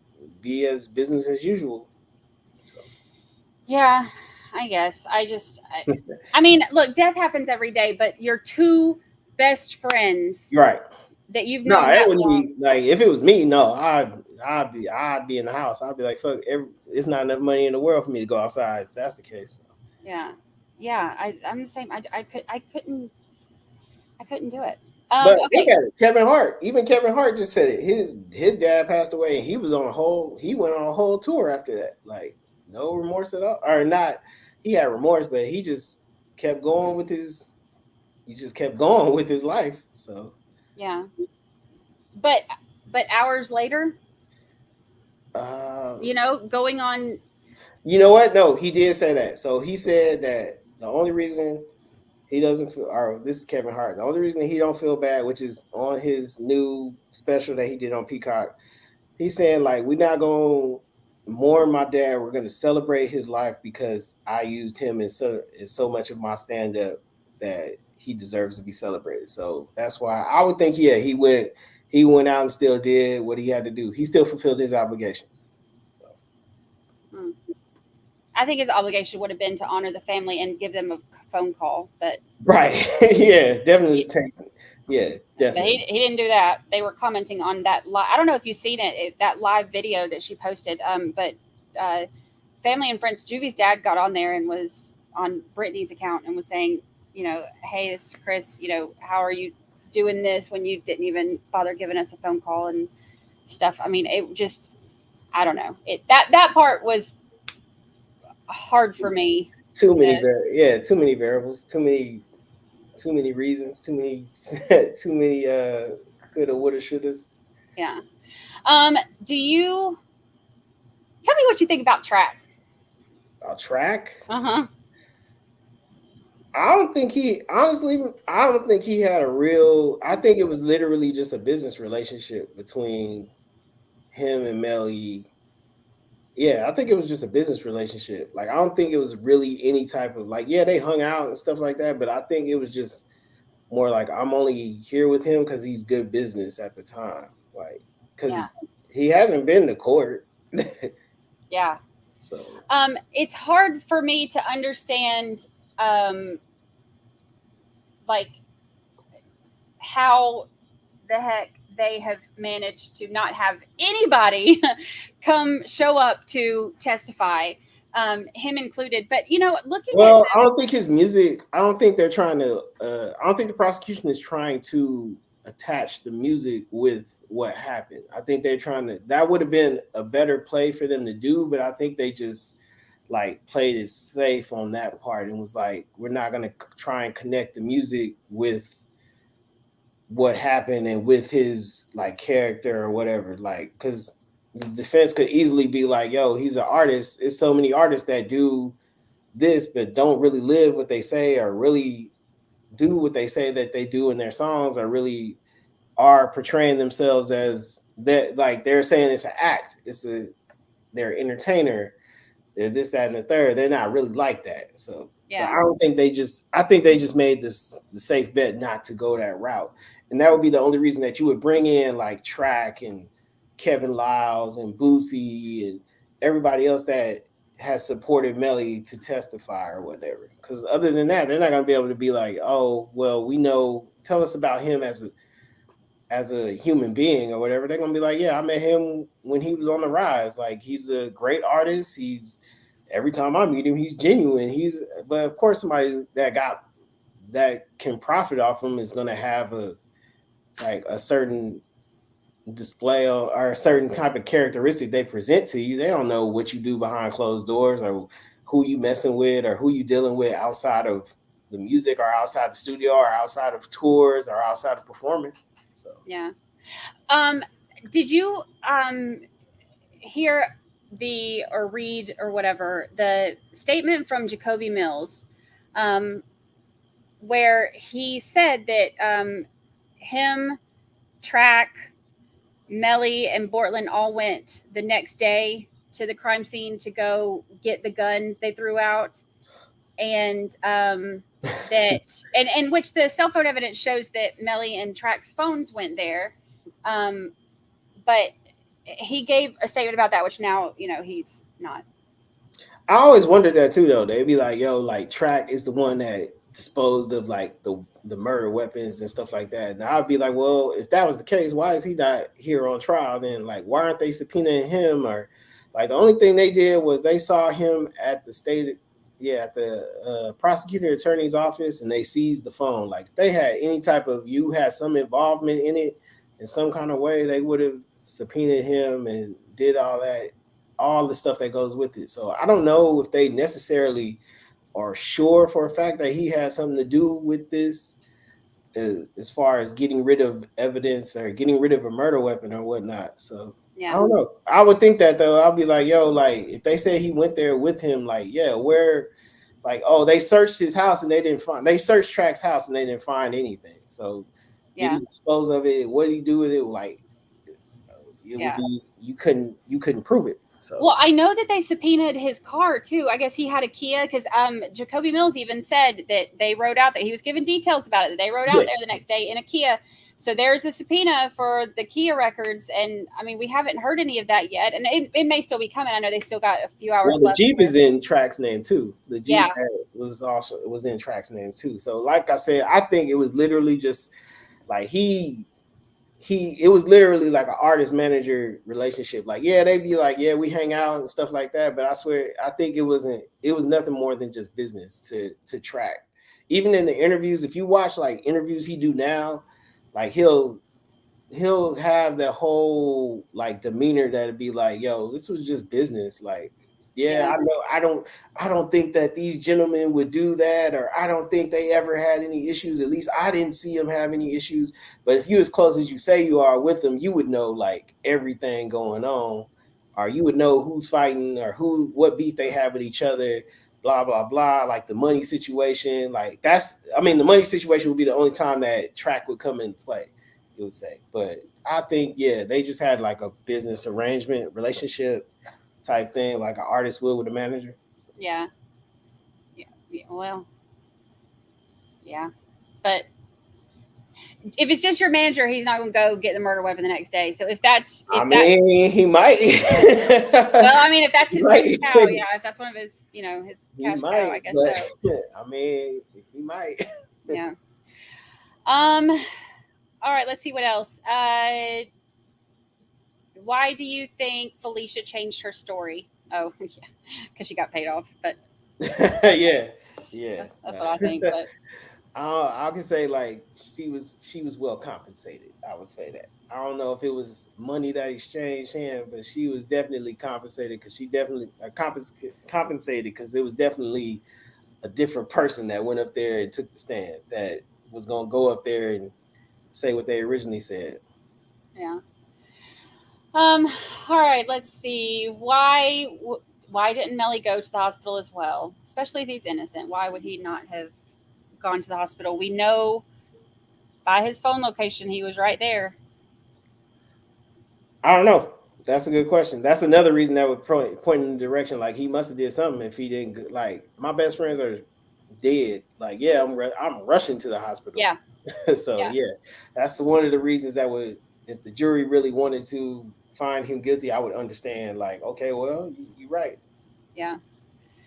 And even if it's, with them knowing each other for so long, even if it's just to go check on Portland, check on their families, their moms and stuff was there. So yeah, I'm going with the rest of the family. Yeah, that's what I don't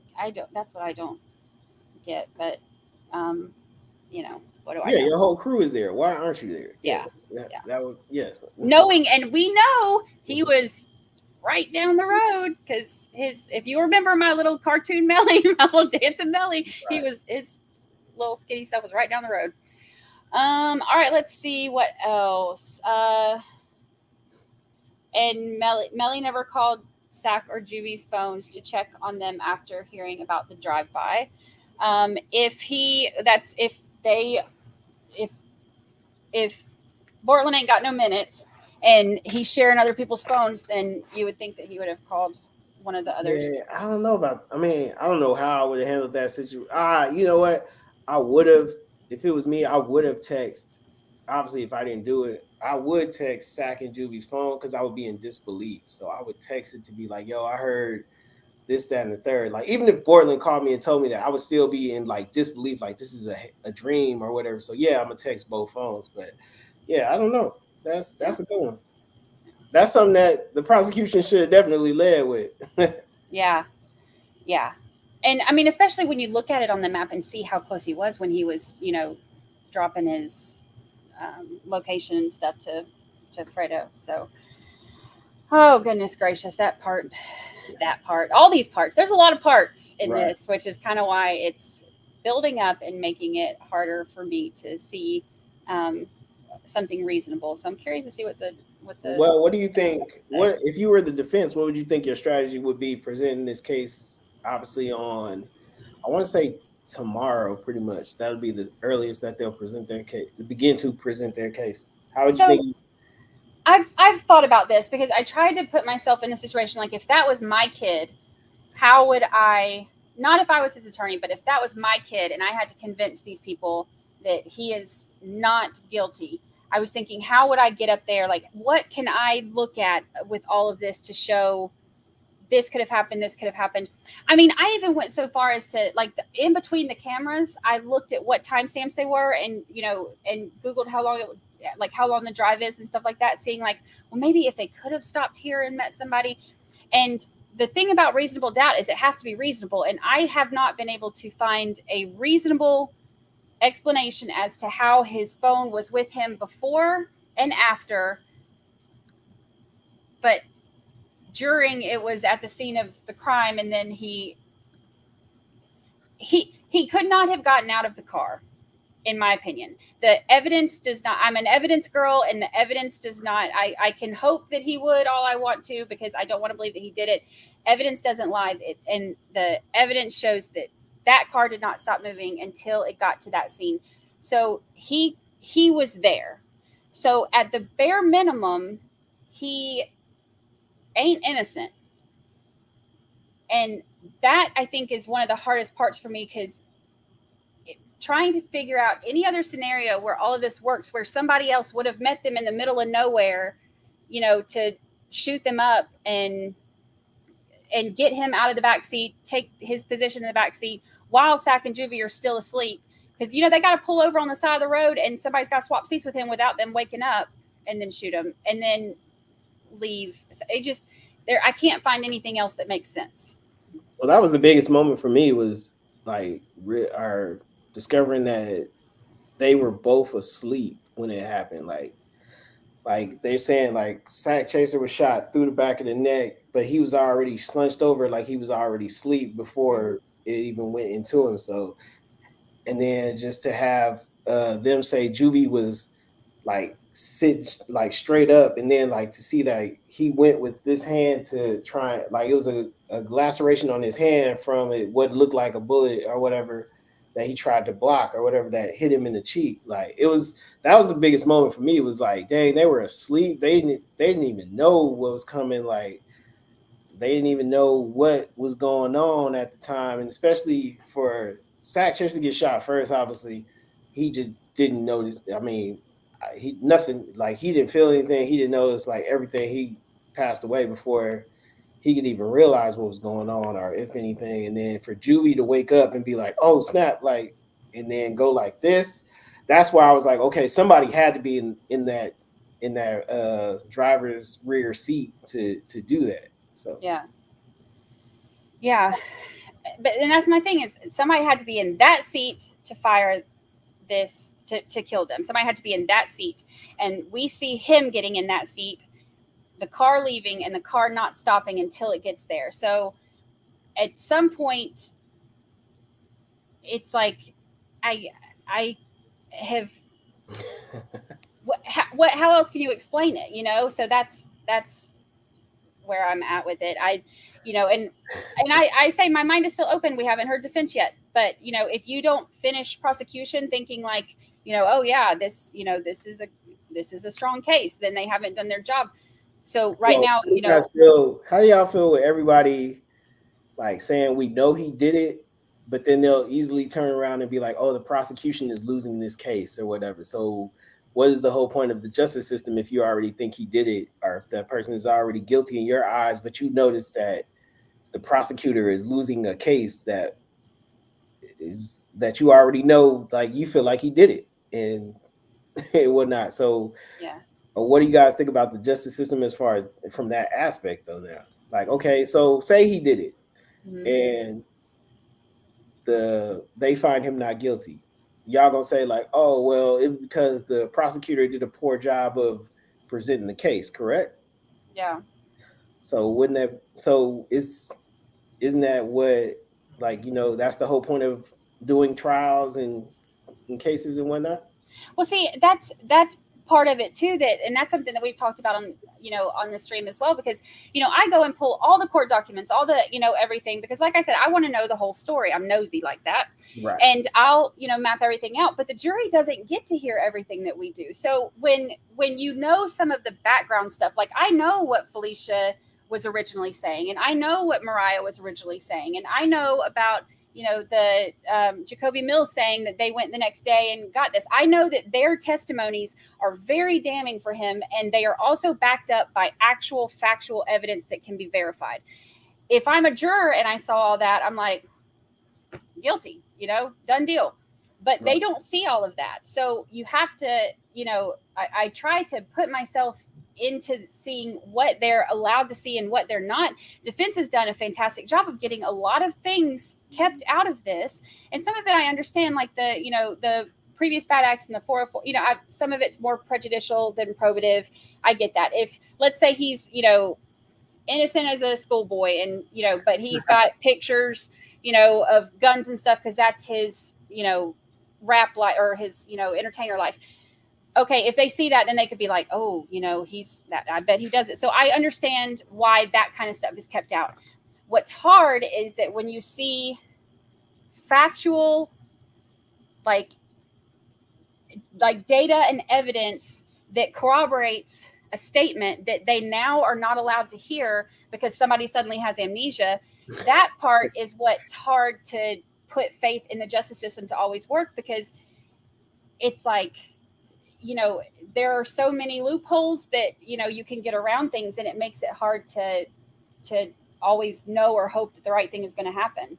And the right thing is only going to be justice. That's the only right thing. It's not a guilty or innocent. So could you accept it if he's found not guilty and solely because his defense was just better than the prosecution? I mean, I think that it would be. No, I'm saying, can you accept it? Not, hey, just think of, like, can you accept it if he's found not guilty strictly on the fact that his defense's performance was better than, are they just presented a better case than the prosecutor? I think that if I had, like saying I have all the background information that they don't, and so even if you have all the background information you know right now, the defense was just better than the prosecution. Yeah, that's not justice. Like, to me, that's not justice. That's a good defense team, but that's not justice. So that's the hard part about, and that's a fine line to walk, because everybody's going to have a different idea about what justice is. My idea of justice is the truth being found out, proven, and somebody taking responsibility. That's my idea of justice. But that's not everybody else's idea. So some people think, guilty is justice. Some people think, free Melly is justice. But my thing is it's the truth. And when you are able to get an acquittal based on smart lawyering instead of truth and facts, I think that's kind of BS. And I know that it happens, but it's one of those things that makes this whole process also hard to believe in sometimes, But you being a mother, so you have a son that committed a crime and they go to trial. Mm-hmm. And they did it or whatnot, but their defense team does a great performance, presents a great case, and has your son found not guilty. Now he did it, and just like you said, that's not justice. Mm-hmm. So what do you think now? But if it's your child and their defense gets them, has them found not guilty, like what do you think on that part? I'm going to show my ass in the courtroom, honestly. I'm going to flip out in the courtroom. If I was convinced of somebody's guilt and they had taken the life of my baby, who I will never again hear his voice, never be able to, see him grow up. He's never going to pick out my retirement home. And I see them get off on a technicality, or because they have better lawyering, or because they were able to maneuver the court system better, then I don't know how I'd be able to accept that. I really don't. I think that would be something that would be incredibly hard. And you hear from victims all the time who, didn't get justice for reasons like that. And, it's something that haunts them. And I can't even imagine the pain that would come in that. But on the other hand, too, there's also people who are wrongly convicted, and that's not justice either. Having just somebody pay is also not justice. So I think that would be hard too. So, but I think that all goes back to your question. That's why it's hard to, you can think that somebody's guilty, but then thinking they're going to get convicted or there's going to be justice, or those are two different things. Facts. They shouldn't be. I wish they weren't, but they are. Let's see what else we got. Off on my little tangent. How long are you with us? I know I don't want to like hold you hostage for ever. No, y'all sitting here saying we need to ask tougher questions, so I hopped in the comments and started. It was Good. like, let's do it. I'm way behind on chat, so you might be seeing newer comments than I am. Let's see. Have we asked any questions or talked about anything so far that has made you think a bit more about anything? That was the one. Oh yeah. Yeah. Let's see. Where is it? Oh yeah, all the stuff that's out. All the stuff that's out. Let's see. Kathy says the math is going to convict Melly. The trajectory, the phone tracking, it's all about the numbers for me. That's the stuff that's hard to get past. No, definitely. Let's see what else. I like Megan Easton. She said if Melly had a public defender, he'd absolutely be found guilty. No He'd doubt. be gone. Yeah. Yeah, see, but that's what I'm saying. Like, so how do y'all like? Obviously, he bought the best team that money can buy for his particular case. Mm-hmm. So it's like, okay, if you win, everybody's gonna be like, oh, you just bought the most high profile lawyers that you could get you off. You still did it, but you can do that sitting at home than sitting in a jail cell. So yeah. But isn't that the whole point of us having the court system and the justice system and whatnot, is for everybody to have a fair shot in court? Yeah, but I mean, is it really a fair shot when, like, let's look at it like this, okay? As of right now, if I were to vote, I would say guilty because reasonable doubt has to be reasonable, and I can't find another reasonable explanation that would get him out of that car before those shots happened. So if I were a juror, and again, I haven't heard the defense yet, but as a juror, as I sit right now, I would have to vote guilty. But is it only fair because you're only hearing the prosecution side and not the defense? Well, see, but that's what I'm saying. I haven't, just as I sit right now, because I haven't heard anything. But let's say he had a public defender who wasn't able to, like, they worked some magic getting people to not come in. Let's be honest. They also worked some magic getting stuff held out. They have objected to every single thing that has come up, which is their job, and they are doing it well. Fact. But if you think about if like they said, if this were a public defender who had, 40 cases that he's working on right now and, doesn't have the extra time or doesn't have the extra experience or whatever, is it really a fair trial if, money can buy you a better chance at life than, having a public defender? I think that's why sometimes it's very interesting to watch how everything plays out, but it's also very frustrating sometimes. But also you mentioned that the defense has railroaded the prosecution in cross-ex for a while during the first beginning of this trial. So, which is why I'm saying, like, okay, so what are we going to do? Like, if they just say, oh, they just had a better case, or they just did better. It's like, oh, but he still did it though. Yeah. That's and there have been a lot of people in chat that have said that. Like, I think he did it, but I think he's going to get off. And that's. Oh well, see, Monica said I am really excited to see the defense case. Gonna be good. Yeah. I think we're all excited to see it because, I'm excited to see it because I want to believe he didn't do it. I want to. You want to believe that he didn't do it, but you're saying he did it. I'm saying that based on the evidence, I don't see another reasonable option right now. Correct.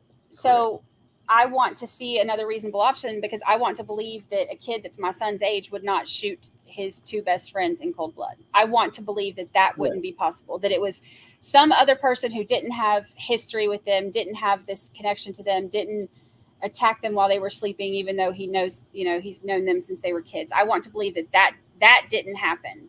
So what if he didn't? Okay, so what if he didn't do it, but he knows who did it? Then I'll say that if he didn't do it, he definitely knows who did it. But I mean, that's hard too, because if let's say he didn't do it and he knows who did it, he ain't doing nothing to bring justice to his friends. And I know you said that, like that's how that's the decisions that we made. You're not going to snitch. You're just going to, take the rap or whatever. Correct. I get that. But I think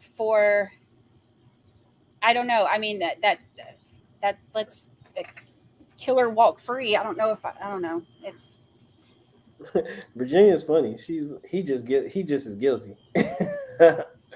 Yeah. Well, I'm going to scroll forward. I'm sorry if I've missed y'all's questions. No, that's cool. I'm going to jump forward I'm like way, way far behind. Let's see. He's definitely, that is making his own choice. If he isn't the one who did it and he knows who did and he's covering, that is a choice.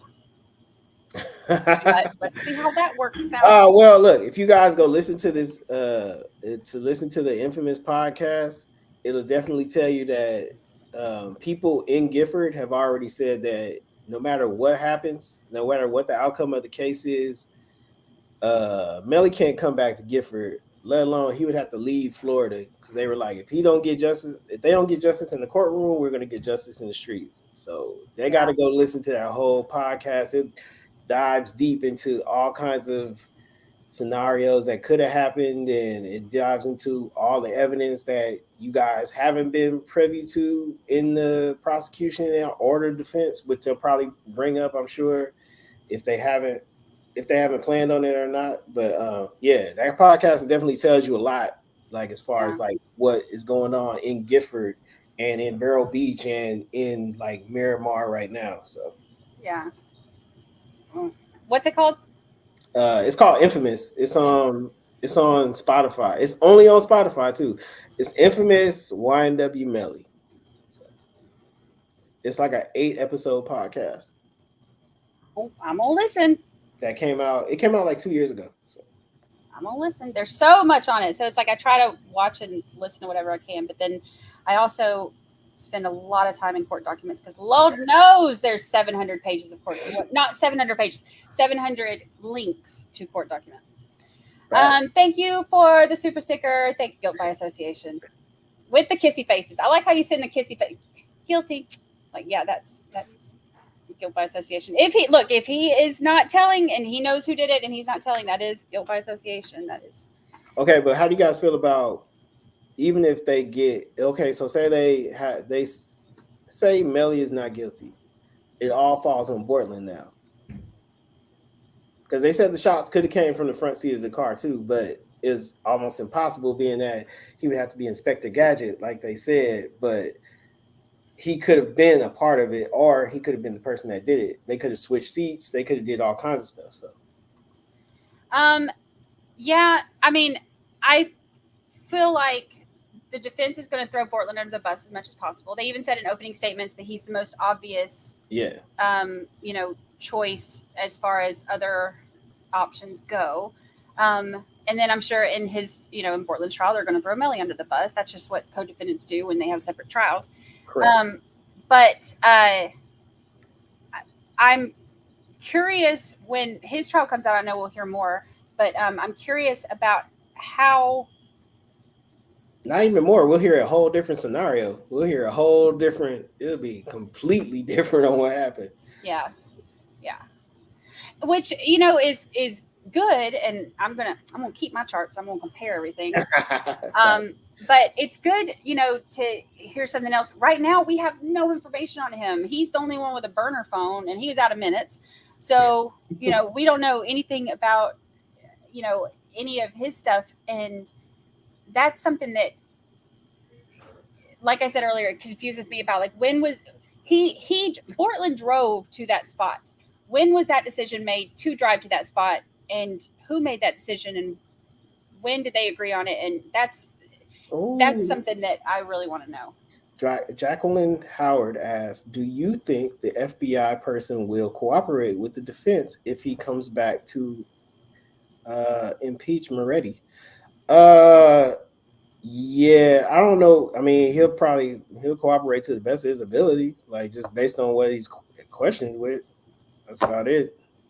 I don't think the FBI agent really gave a good enough testimony to be like to tip the scales in either favor. He was just, I'm just here. So yeah, I think the only thing they're really bringing him back for is to hope that they can. Well, they're only bringing him back because Moretti said in the deposition that he is not an expert. Yeah, he said like I'm familiar with Cellbrite and Cell Tower and everything like that, but I'm not an expert. Now, Agent Collins was the one that said like I am an expert in cell and mobiles and everything that has to do with cell towers and whatnot, which is why they had him testify. So yeah, we're going to bring him back because they couldn't get their own person fast enough. It would take months and they don't want to wait months on the trial. So they were like, we need the prosecution's assistance to bring back one of their witnesses so we can question them all over again. Well, I heard too, at the end of the day, was it yesterday when, I can't remember if it was Raven or Stu or both, when they were talking about Collins and what he said. And they were like, he said that it's not reliable at all. And you can't rely on this. No, he said it's not possible to pinpoint the exact location. Right. They have it where Moretti is like, I could tell you exactly what happened. Just recreating exactly the path through helicopter.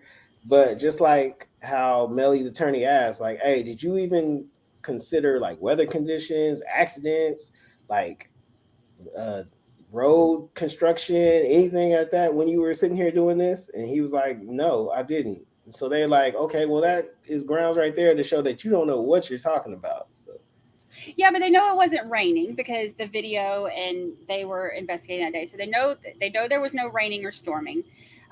The construction, they had the traffic cams. So if there had been construction, it would have actually played out in Melly's favor if they had construction, because it would have taken them longer to get there.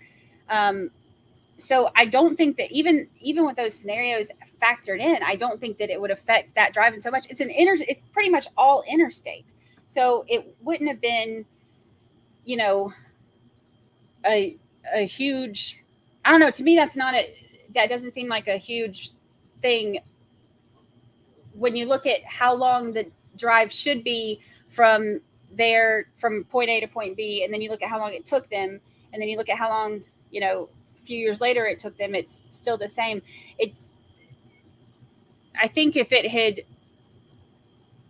I don't know, I don't think that there's enough variation in any of that to even give another option for him to have, or for them to have stopped or anything like that.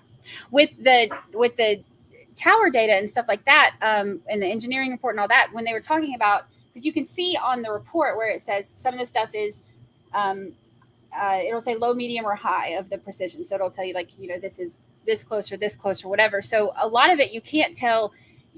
I mean, all of it, you can't tell the exact, like you were right in this one spot, but it'll tell you are within 100 meters of here, you're within 200 meters of here.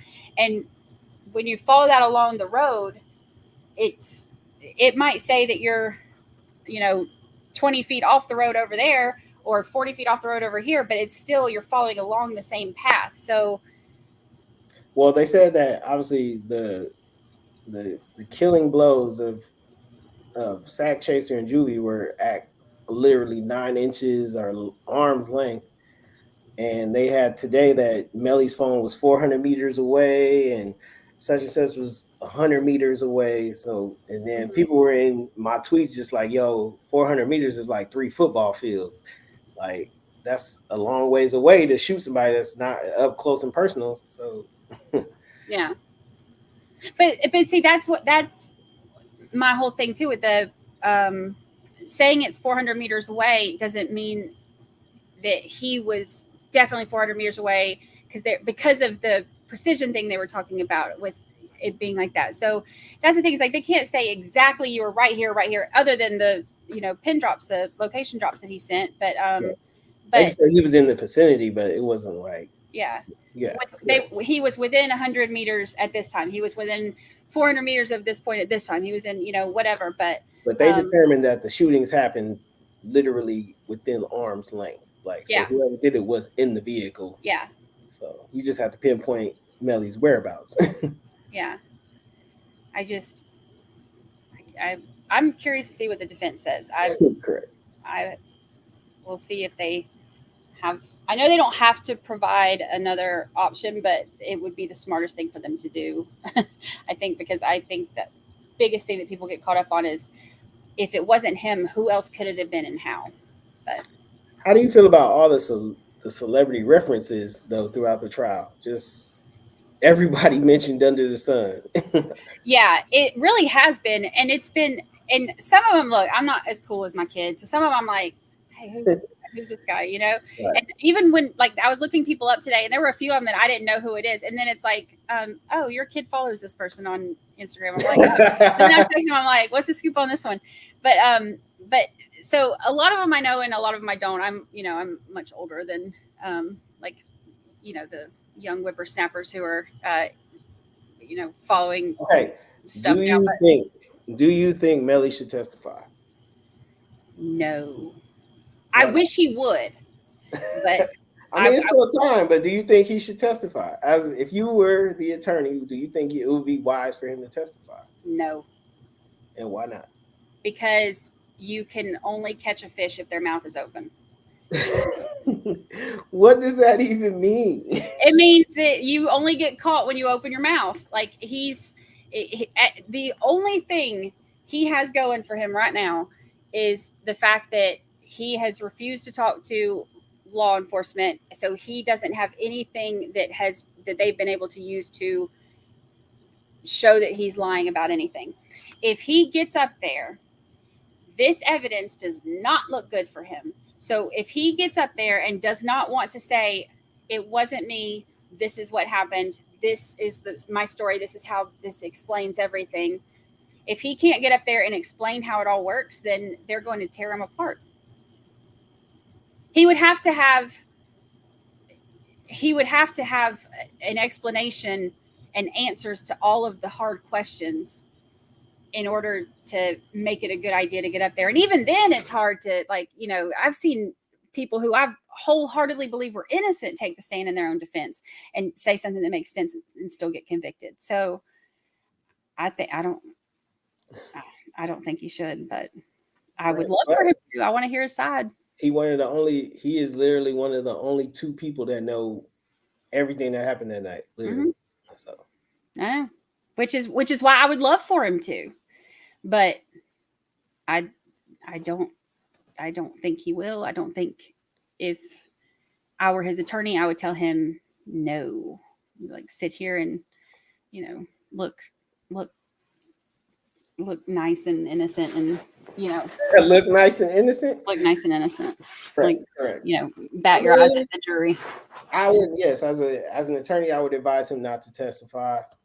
I mean, unless I can't. I mean, because you can only make that offer to them, and they have the right to choose if they want to or not. But no, I would tell him no. I would advise him not to testify. But at the same time, what if Bortland? Because Bortland still has a chance to make a deal or whatnot. So what happens if he does testify?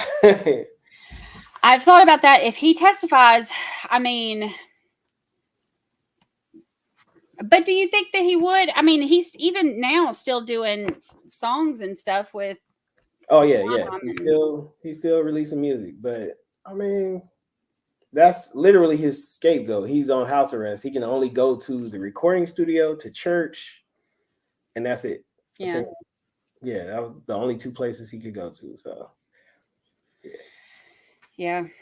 I mean, Monica asked thoughts on impact this trial will have on incoming hip hop artists, hip hop community at large, and does it mean anything? It means a lot more than people think. Honestly, it means a lot.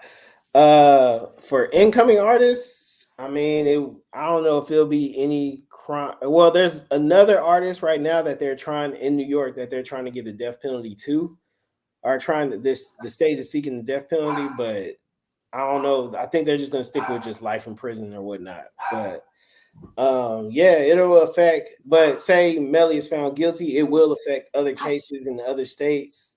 It will affect other artists in their regions or in whatever. But as far as upcoming artists, I hope it'll be a lesson for them to not try and commit crimes to this magnitude, if that's the case, if anything. But it'll affect the community as a whole, because it'll just set us back to, I mean, it's been 50 years now since hip hop has been a creation, and it's like the accolades that we've accomplished, and just we've become the most influential culture in the world, and to do all that and to have this cast over us, it would just set us back. It would just be like, yeah, but it goes back to in the beginning where they were looked at, where the culture was looked at as like gang infested or just criminal minded and whatnot. So yeah, this would definitely set us back, and it would mean a lot. And no matter how this plays out, is going to have a huge impact on just the culture in general. Yeah. Well, even some of the, obviously songs are one thing, and going through the legal process like this in front of the world is, something different. But even with, I mean, the music is so,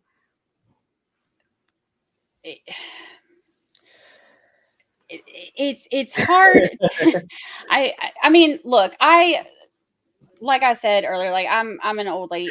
When I was growing up, I was like, I listened to like, Doggy Style, like by Snoop was like my favorite when I was in like 7th grade. So look, I'm not saying that like, and what was this on Murder Was the Case they gave me? I mean, like so yeah, music at this point is not, so different that, there's, that I'm not an old enough woman to be like, oh, these rappers these days. No, like mine were the same way. Like I get it. But at the same time, like it's different when it's music. And then when you like, we're at such a different time now where when you're watching all of this happen and you're seeing all the evidence about everything, it's crazy to see that play out. And then you look at some of these rappers, like, was it like, I don't want to bring up the beef, but like NBA Youngboy and stuff, like, that are like, that have, yeah, like you right. Look at some of them and like, and even some of their reputations, like, I mean, I don't know. A lot of the music today that rappers make is coming from younger people, but a lot of the content that they rap about is fabricated. Yeah. Extremely fabricated. So yeah. I see a lot of people mention like Tupac and stuff like that, but it was like, even with Tupac songs, like, yeah, he would mention like Thug Life and stuff like that, but it wasn't like to the magnitude that it is right now. Like now it's just more like mutilation in every context of it now than what he was rapping about or what older rappers in the 90s was rapping about. So yeah. And I think it gets dark. Yeah. Like O Blocks. I mean, like some of the stuff that I don't know. Some of the stuff that I've heard, it's not my thing.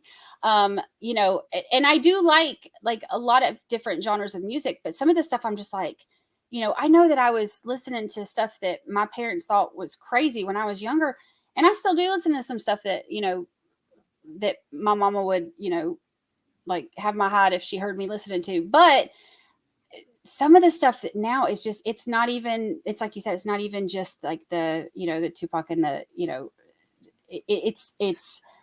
it's really scary to listen to now. I think that I would hope that. Well, I think if Melly is found guilty, that it'll affect the recent lyric bill that they passed in Congress in a couple states. I don't think Florida is one of the states though that are affected by it yet. But what is it? Tell me. Kevin Liles. So Kevin Liles had this new bill he submitted to Congress about like them not being able to use rap lyrics in trials and stuff like that. So I think he got it passed in like Georgia and a couple other states, but I don't think it was in Florida yet. But if he does, if say Melly is found guilty and they go back and reference like all the stuff he rapped in his songs or whatever, it'll definitely put a black eye on that bill that they are trying to get passed at that time. So gotcha. Well, I don't know. Well, because they violated his parole for his song lyrics for I was about to say murder was I don't the think case. they violated, or I don't think they allowed him to get to. He bail, right? They locked him back up. They took it. I can't remember. I remember reading the court papers. They took him. They used his lyrics and said that he was glorifying killing or something, and they violated his parole from when he was locked up, from when he was 16, from when he shot at the school or whatever, or shot at the people that were in the school parking lot. Right. Yeah. But yeah, they used his lyrics of that song and said that he was glorifying it, and that that was a violation of his parole, and they locked him up. Correct. Crazy. All right, let's see. Oh, I've kept you for almost 2.5 hours. I didn't realize what time it was. Any more good questions you see? I don't have my old lady glasses on, and my eyes are starting to cross. Any more questions you see you want to? Let me see. I'll play with the scrolls. Thank goodness for. So,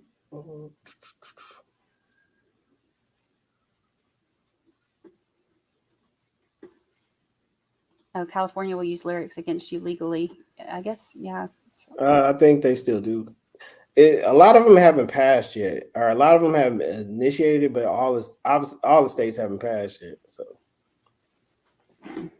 I know Georgia is one that did it because they made sure it was important to do that before Young Thug start his trial, but his is not even going to go on for a while. Yeah. God. A couple months anyway. But could you imagine like the drill music getting like if you use some of those lyrics in? If they did, it'd be a lot of drill artists locked up right now. Yeah. They changing that. I'm pretty sure it did pass in New York already, so they good over there. Gotcha. They good. What's the most unexpected thing that has happened in the courtroom? Felicia Holmes. Sudden amnesia, and then the whole. That's the most unexpected thing, because I swear, like the prosecutor thought they was like when they was hyping it up to be like, yo, we're gonna have her come in here, she gonna come in here, her daughter gonna come in here, like they're gonna get their testimony. They was amped, like they was waiting on that for like that whole day before and everything, and then they come in there, and the mom comes in there, and she do that. They was like, this is a whole different person. Yeah. Oh yeah. That is one thing I can say though with the prosecutor. Imagine having all of that stuff and being so confident in it, and then getting that instead. So I know she got sneaky and was, like she pushed her limits and trying to get stuff in there. But I was thinking like, man, I don't know that I'd be able to keep my composure too. I'd be like, oh really? You didn't say this to me, before. I think I'd have had my sassy pants on and probably tried to do the same thing. I said, do you think Monica said, do you think there will be any surprise witnesses? I don't think so. I mean, obviously they submitted already the witness list, but not really. Unless Bortland comes up and be like, yo, I'm gonna testify. Yeah. Other than that, it's no surprises. Not to me anyway. I would love for Bortland to testify because I would love to hear from him or Melly. I want to know what happened. I'm nosy. I mean, if you want to hear what his thoughts are, just follow him on just look at his not Instagram, but look at his Twitter. He responds to everybody that says anything about him. No, but I want to know what happened is what I want to know. I want him to testify about him. He said he gave his statement in the hospital. He said, that's my statement. I'm sticking to it. That's dumb if he sticks to it. He needs to be like, look, I lied about it being a drive-by. And Nah. I lied because I was scared or something. Because you ain't never heard that. You gotta go down with the lie. That's terrible advice, Boom. Terrible advice. I'm not saying that. I would have told the truth. I don't know what happened. I don't understand. The only thing I would say in his story, I'd be like, yo, you said it was a drive-by, but you weren't hit. But it shows a bullet hole in the car that would show that somebody that in the driver's seat would have been hit. Like, yeah. So yeah. Damn drive-by. It was a drive-by about as much as it's not Melly's phone. Let's see. Oh yeah, Kathy wants to. If he takes a stand, yeah, everybody will have to call in sick that day. I'll give you all 3 duty notices. Man, I can see my Twitter lighting up. I'll be like, "Oh my God, Portland is taking the stand." Everybody will light up. What? Oh, it would go crazy. Or if Melly did, man, that would. Oh my God, could you imagine? He won't do it though. Man, you know what? My surprise would be the surprise. I don't know, maybe not a surprise witness, but one that would surprise me is if Jamie King took the stand. That would surprise me. Oh yeah. Yeah, if Melly's mom took the stand, that would surprise me.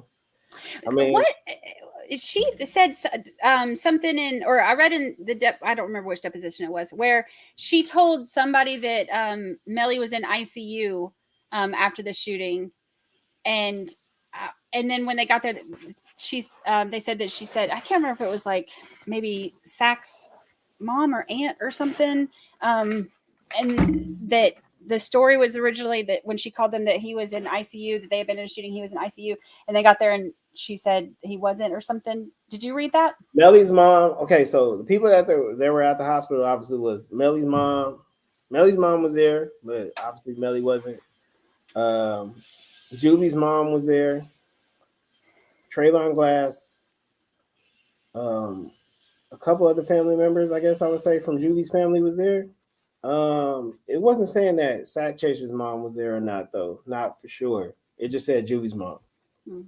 So them were the only ones. And then like even the people that were at the house didn't even, like, when they got the phone calls that something had happened to them, all of them didn't leave the house except for Trayvon and the other dude.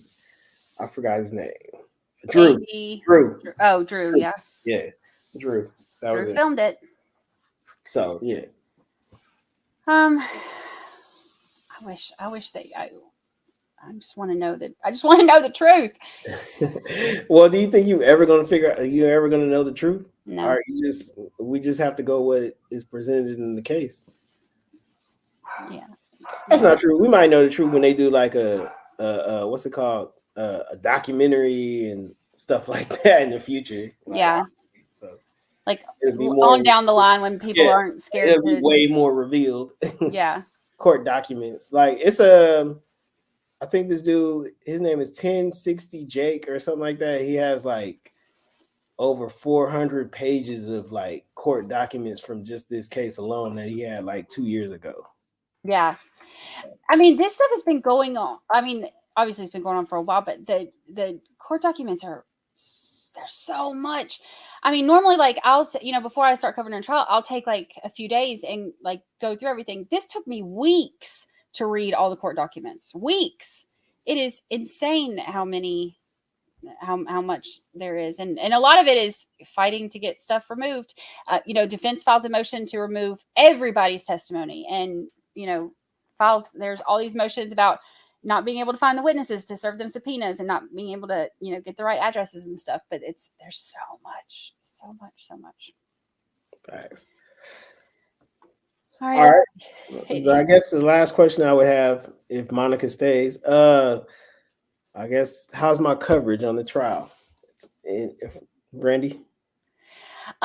It's good. I like to hear the inside stuff. I love the cover, like, because y'all know I told y'all I'm nosy. I like to hear when you overhear things that we can't see, and like when you let us who's reacting to what, and I love hearing that stuff. I love hearing all the insider stuff. But I think you do a great job. I like that you also bring in, you do something that I like to do too. I like to bring in like outside context to make things make sense. So you've brought in some stuff that has, that I hadn't seen before too, to kind of give context to the whole story. So we stalk you all day on here. So I appreciate it. Every sidebar, we're like, let's go see what Boom said. Man, the sidebars keep you busy. I'll be thinking of questions to like ask in the sidebars to keep people like engaged. I'll be like, hey, it's another sidebar. People gonna like lose interest. So let's just, hey, what do you think is going on, like as far as the case right now, or something like that? Or what do you think of the documentary? Did you watch this? Or did you know this has this many numbers or this many streams right now? And stuff like that. So do you know his song "Murder on My Mind" is almost at a billion streams? That's crazy. How much has it gone? Do you know how much has gone up since this trial started? Not the song in general. I just know his monthly listeners continue to increase every week. Yeah. But the song wasn't as close to a billion as it was before the trial started. So it like just barely started getting like, now it's like, I want to say like 80,000 away from being at a billion. Wow. So that's crazy. Yeah, I read he didn't go platinum until he was locked up. No, so 10 times platinum or something. Nah, when he first surrendered himself in 2019, he had like zero plaques, and then all of a sudden, throughout the 2 years, he had like 10 plaques. A couple of them go 6 times platinum, some go 4. A bunch of albums went gold. A bunch of other tracks with him featured by other artists went platinum. So everything that has a connection to him is going through the roof right now. So. Yeah, it's crazy. We are going to force you to come back with us again, of course. Because you're part of the family now. You're part of the 13 Juror family, and you're a trial daddy, so you got to come back. Right. So come back when you do Fredo Banks. Yes. Yeah. I don't even know how. I'm curious how that's gonna, because I'm just gonna ask everything. I have no problem asking stuff that I want to know, because it's the nosiness in me. So I'm gonna ask. He might not answer, but I'm gonna ask. But yeah, you'll have to come back. Facts. So I appreciate the conversation. Thank you so much. Everybody wave through your portals to Boom. Thank him for coming. I am going to get y'all's recap out, and we will be back to court tomorrow, and we will also be stalking Boom in the morning. So so I appreciate everybody. Thank you for reporting to jury duty, and I will see y'all in the morning. Correct.